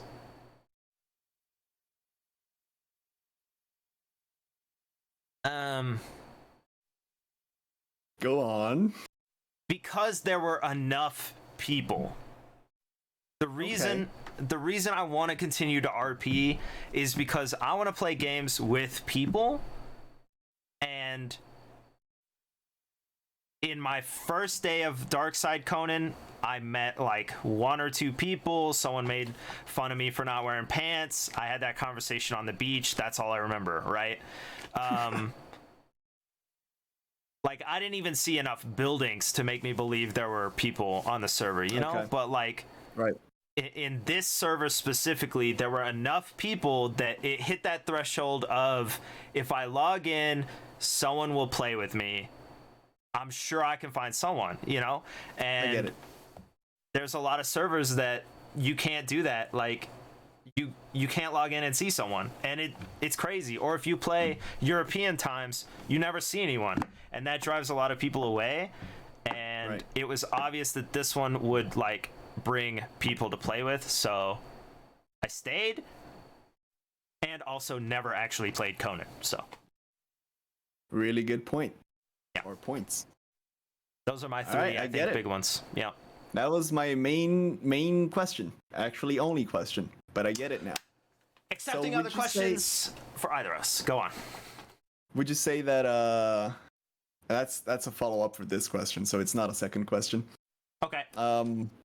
Would you say that meeting someone that took you in and provided solid RP was the main reason you continued or logged the next day, or was the other reasons you listed more impactful? I think as I've said, like, I have no problem talking to an animal for 5 hours that cannot speak. If I'm invested in a story, like, if there's a reason, if it makes sense. The reason I did it on the docks of the Navy is because I was waiting for Robin. Like, I will just fill my time. So I don't think that the people is enough. I think that it is that that interaction of, like, grabbing someone and moving them forward with you is probably it, because, like, I would not have just RP'd at the fountain for 5 hours, you know, like at the beginning of this Conan season, because I wasn't invested. It didn't matter. Like, I didn't have any points of reference. I didn't have any, like, I had the joke and nothing else. So if I didn't have her pulling me along, showing me people, whatever, getting me points of contact, then I would not have continued. Probably no. And the same thing with Atlas. I probably never would have played Boxster if Salty Winches hadn't taken me in. Hello. Right, cool. I get it. I think that's the single biggest thing you can do to build your own community and to like, keep people and all that stuff. Like, and I think GG did it really well, actually, because they built the Capitol building or whatever, the Capitol City, and then they had the admins or whoever living in it, basically. So when people spawned, if they didn't know what to do, if they didn't know who to talk to, there were people standing around, you know, in the beginning area. Boom, cool. Have you considered this company? Have you... Oh, you need paint for your armor. Here's this, right? It just gives you that, like, one little contact point where you say the next thing and the next thing and the next thing, and then you're in a story. You know what I mean? That's cool. Yeah. Spawning in on Lost Legends is also kind of like that, in that you spawn at a town or whatever, but I don't remember seeing... No, there was no one there, because I walked off into the fog and wandered around. That's what happened. And then when I came back, I think that's when I got scooped up or something like that. Yep. That's... You know, I get the advantage that spawning in a central point for RP. I get the benefits of that. However, I was not ready when I spawned in the first time. Actually, after the first disaster of a character that I don't even remember what I did. But when I was doing the cowboy, I had to get my outfit set up because I wanted to basically, like, come in as a cowboy, not as someone wearing some random clothes. Yeah. So I had to avoid people in the main town to get what I need from the town and then get out as quickly as possible so I could create my outfit. And it took me several hours. It was annoying. But I did it. Because I had to go and get silk and then come back and then, oh, I forgot the leather, and then go, oh no, the bark is all the way over there. So I just went, and it was terrible. I hated it. Maybe not several hours, but like almost an hour to get everything. I agree with that. However, like, there were a lot of times when Clearshore was empty also. So it could have just been the fact that, like, you happened to spawn into some people, or like people who were walking by or whatever.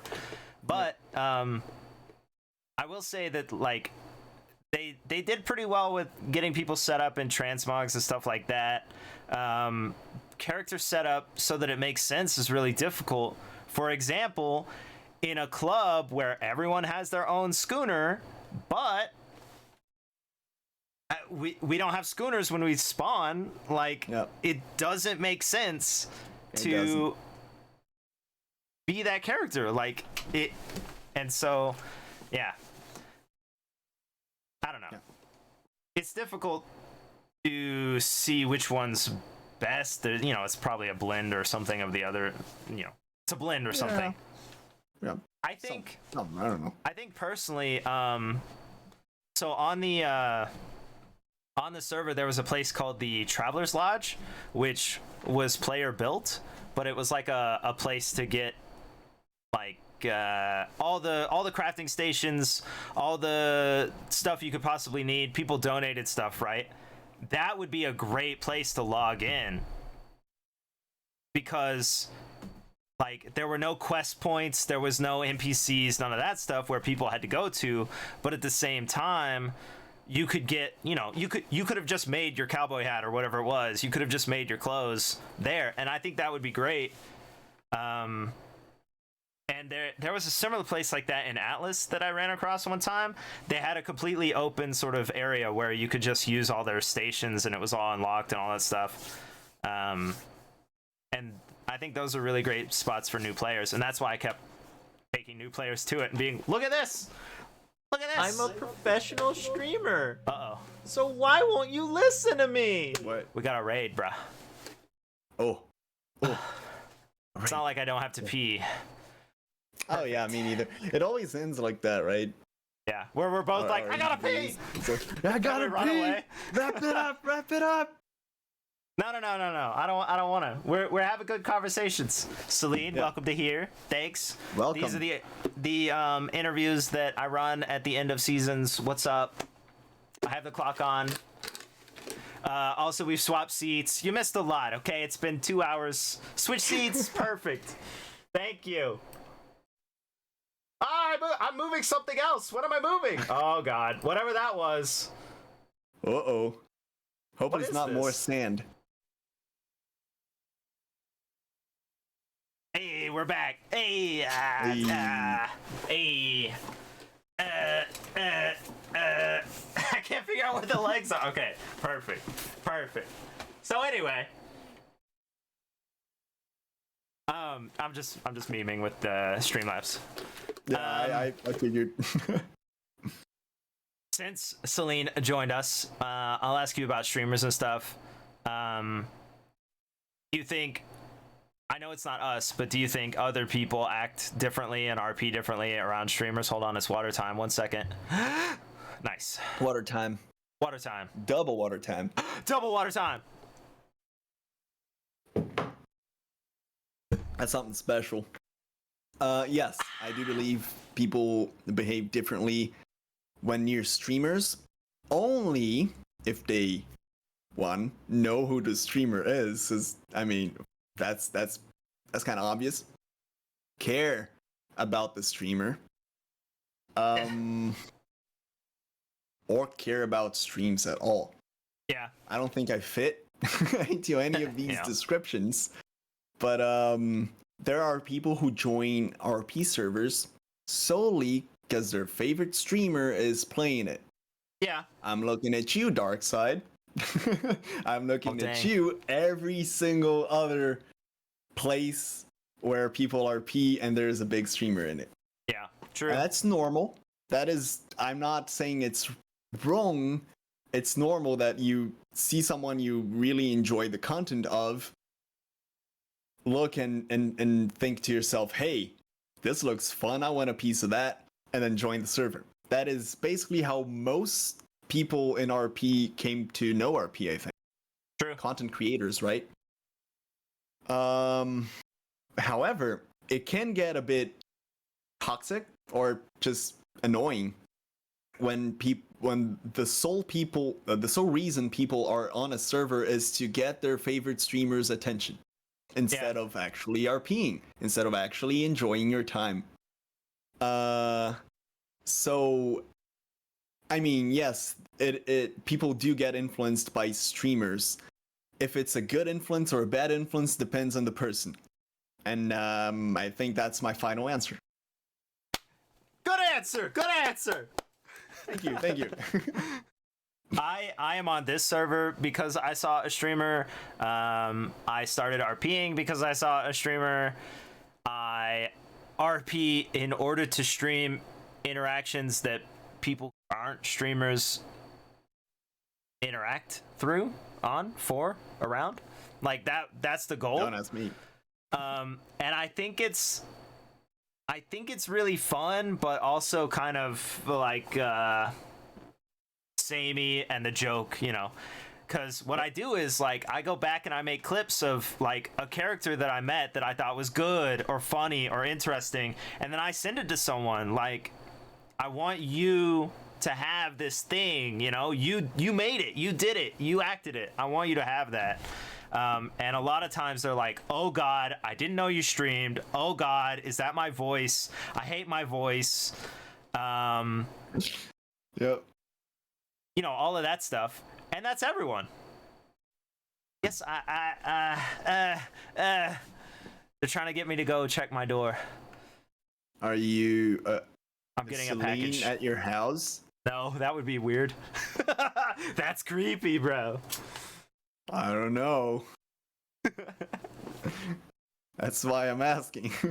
Okay, let me finish this thought. I'll ask you another question. I'll make one up, and then I'll go while you control the stream. Oh shit. Okay. Like, you know, like every time that's worked out before. Oh wait, this is supposed to be.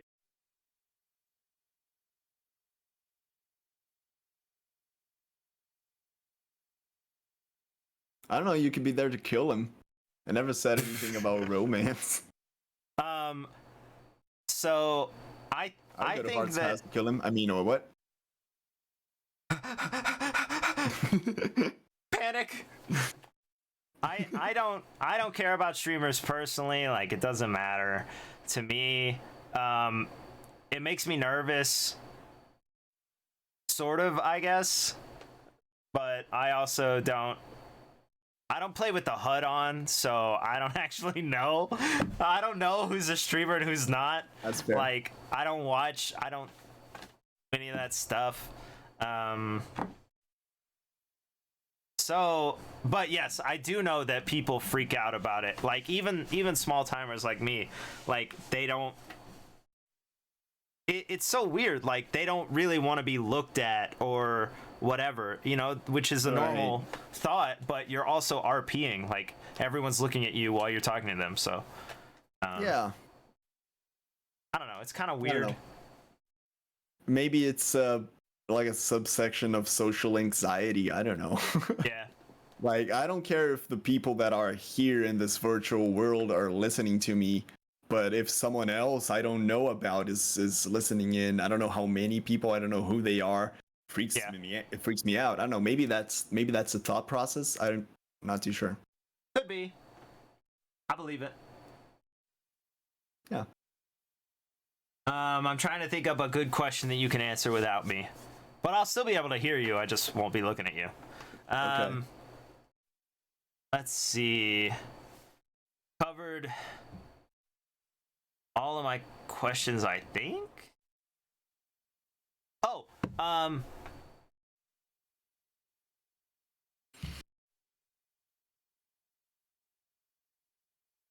what?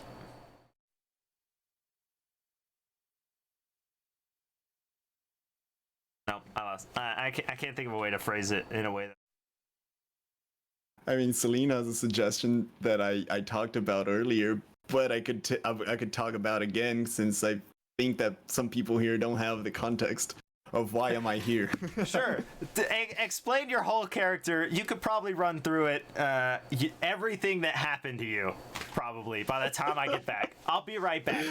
That's possible. Okay, so I played I'm trying to remember his name. Flint Norwood. I played a character called Flint Norwood for a single day on Lost Legends RP, and I had this idea that I wanted some sort of way to tie into Barry Hart's character, because we played a lot of different RP servers together. We're bros, so not real bros, but we're homies. So I was thinking, hey, I'm gonna mess around and play Conan when he is, because I thought it wouldn't last, to be honest. I really thought it wouldn't last, because he always said that he really disliked Conan. So, bros, we're supposed to be, it was supposed to be a joke, like a one-day joke.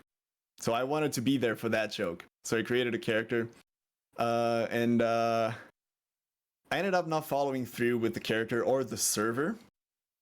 So that's technically why I'm here doing the interview. However, the other reason I'm here to do for the interview is that every time he does these RP interviews, I'm always the first, since I'm sort of like a test run or a safe interview.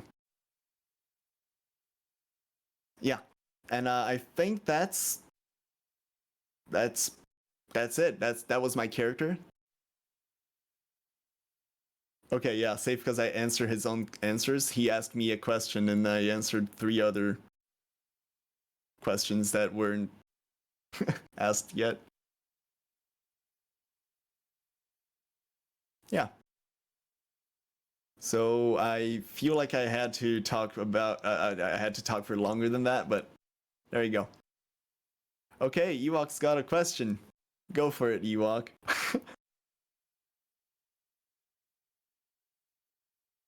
Oh, and my character was gonna kill Hearts' character, since I thought he was only gonna play for a day or so. However, that didn't happen. I didn't log in again. He kept on playing, and there you go. Have you looked at the Discord channel you aren't allowed to look in yet? No. Is that still around? I haven't looked at it. I muted it and forgot about it. Man, that was a quick question.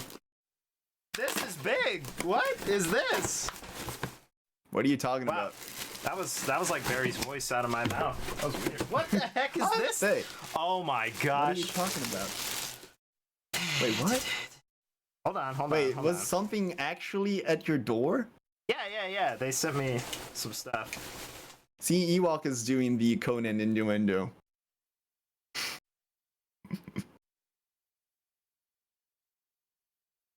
Take the. Hold on. Let me. Oh, wait, so what see if I happened can do here? this. I want to look at it. Hold on. I'm gonna have to open Twitch. Let me know when you're ready, Gob. There's a Ready delay. for what? Oh, okay. I'm opening. Just keep doing what you're doing. Yes. Oh man, my own hair is here. Yeah, he's just a pair of legs. Hold on. hold on. I do have Twitch open.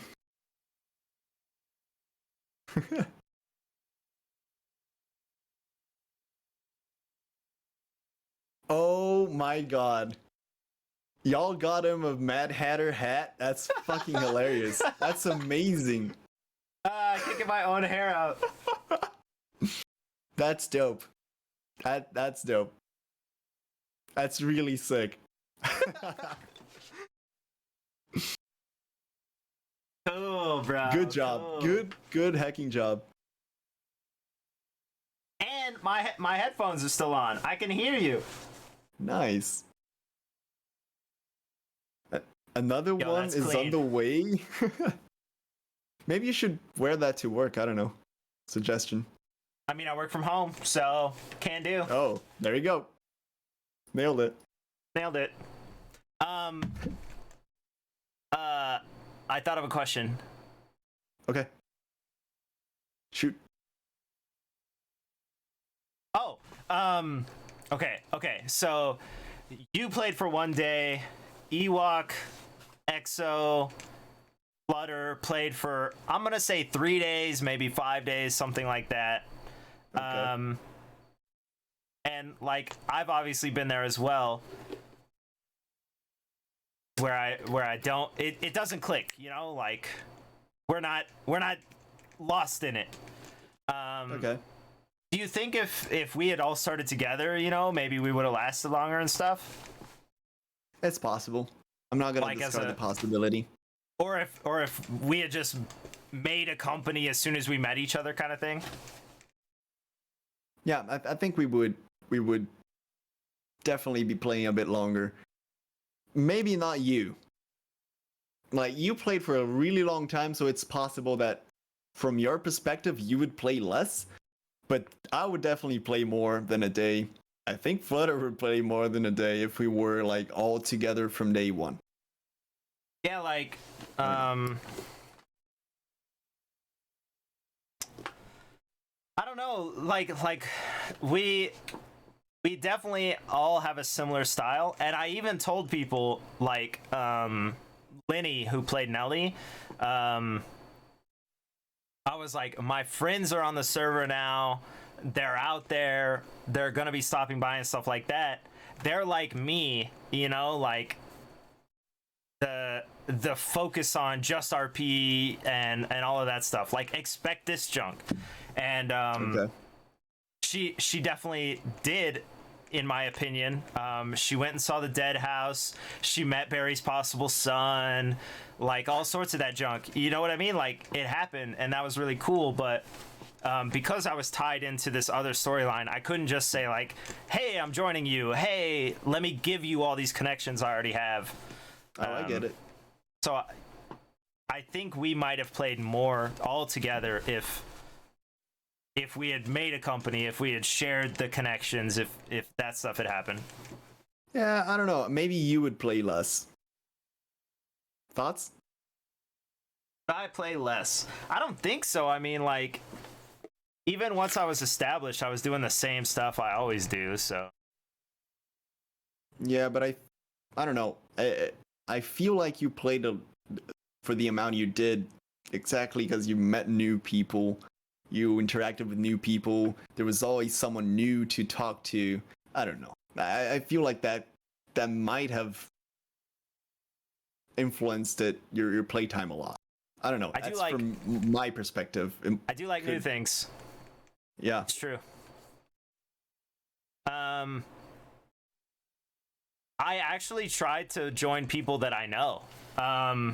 Do you remember on GG there were the two?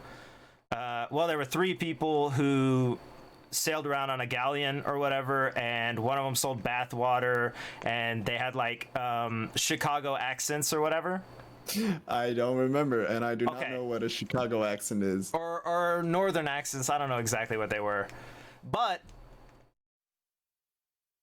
those two people are Arrow and Tori, who also play two vampires in Lost Legends. So I knew who they were. They were the people that I Okay. was like, I know these people. I know they're good. I'm going to hopefully meet up with them. And I never did for like a whole month. But that was my goal, because like I was like, oh yeah, I can do this, right?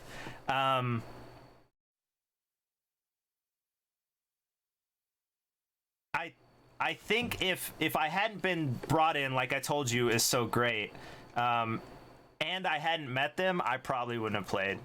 No, like even meeting new people, it wasn't enough. Got it.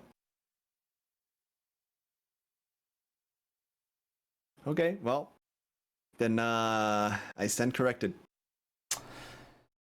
Yeah, I think I require a company personally, like because I refuse to do so much stuff. I think I require being in a company, and Yeah.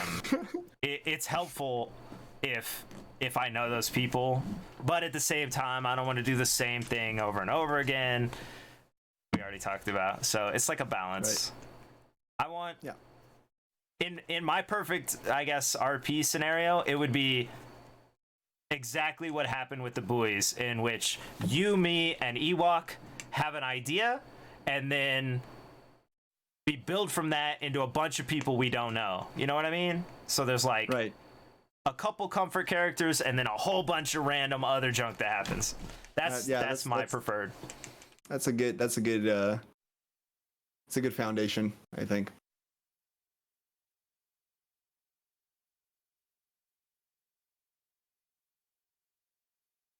Uh-huh. Yeah. Well- You mind if I actually call it? Because I am starting to feel Yeah, tired, that's and I do dope. have to wake up early tomorrow. That's dope. Of course, these are only supposed to last an hour and a half, maybe. Yeah. We've but- been at this for like yeah. what, 3 3 hours, hours? 2.5. Oof. Like midnight. Yeah. It's almost midnight. I appreciate it. I appreciate all the stuff I've been sent as well. Thank you very much again.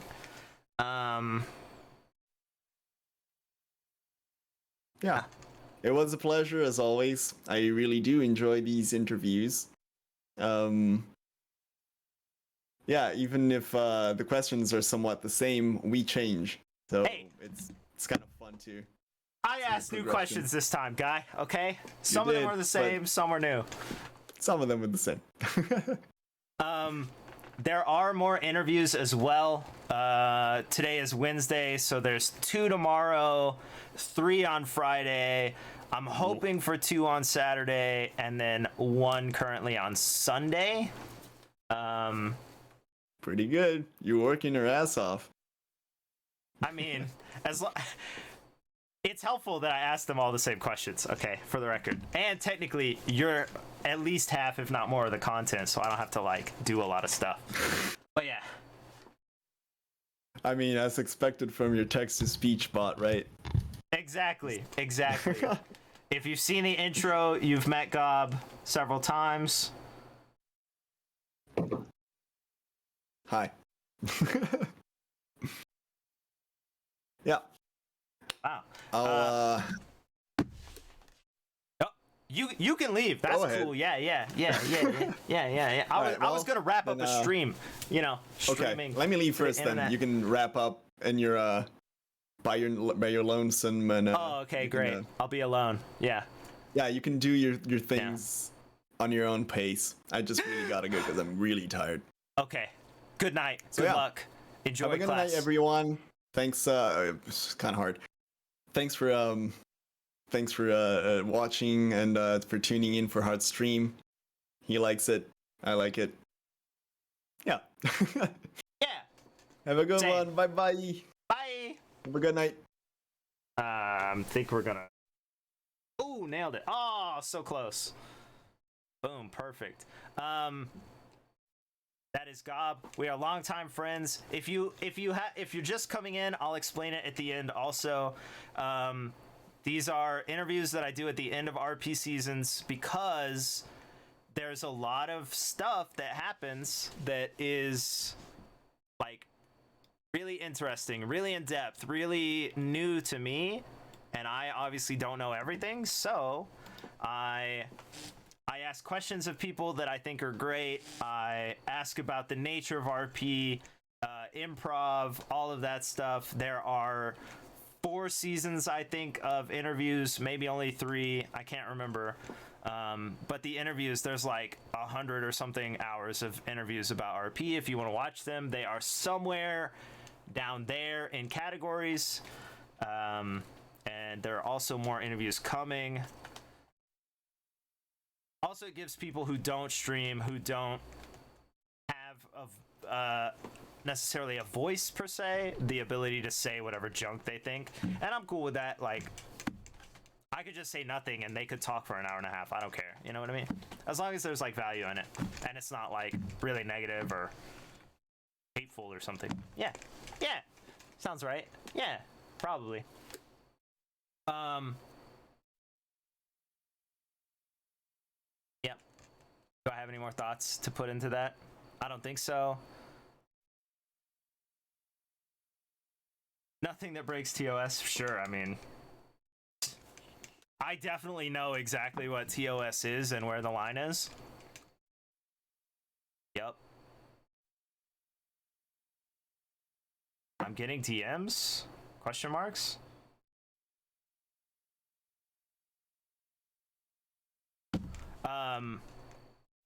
What was I gonna say? Oh, I'd like to take us to this channel called Heart Support, which is this channel that like it's a Twitch channel that does a lot of like art and thoughtful games and stuff like that, but they have a Discord that is tied to it, and that Discord and their website is a place where you can say like, hey, I'm having a hard time, I need someone to talk to.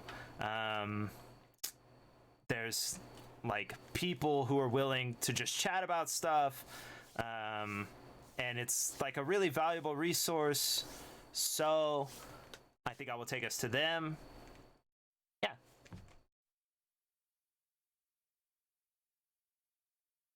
Maybe. Uh-oh.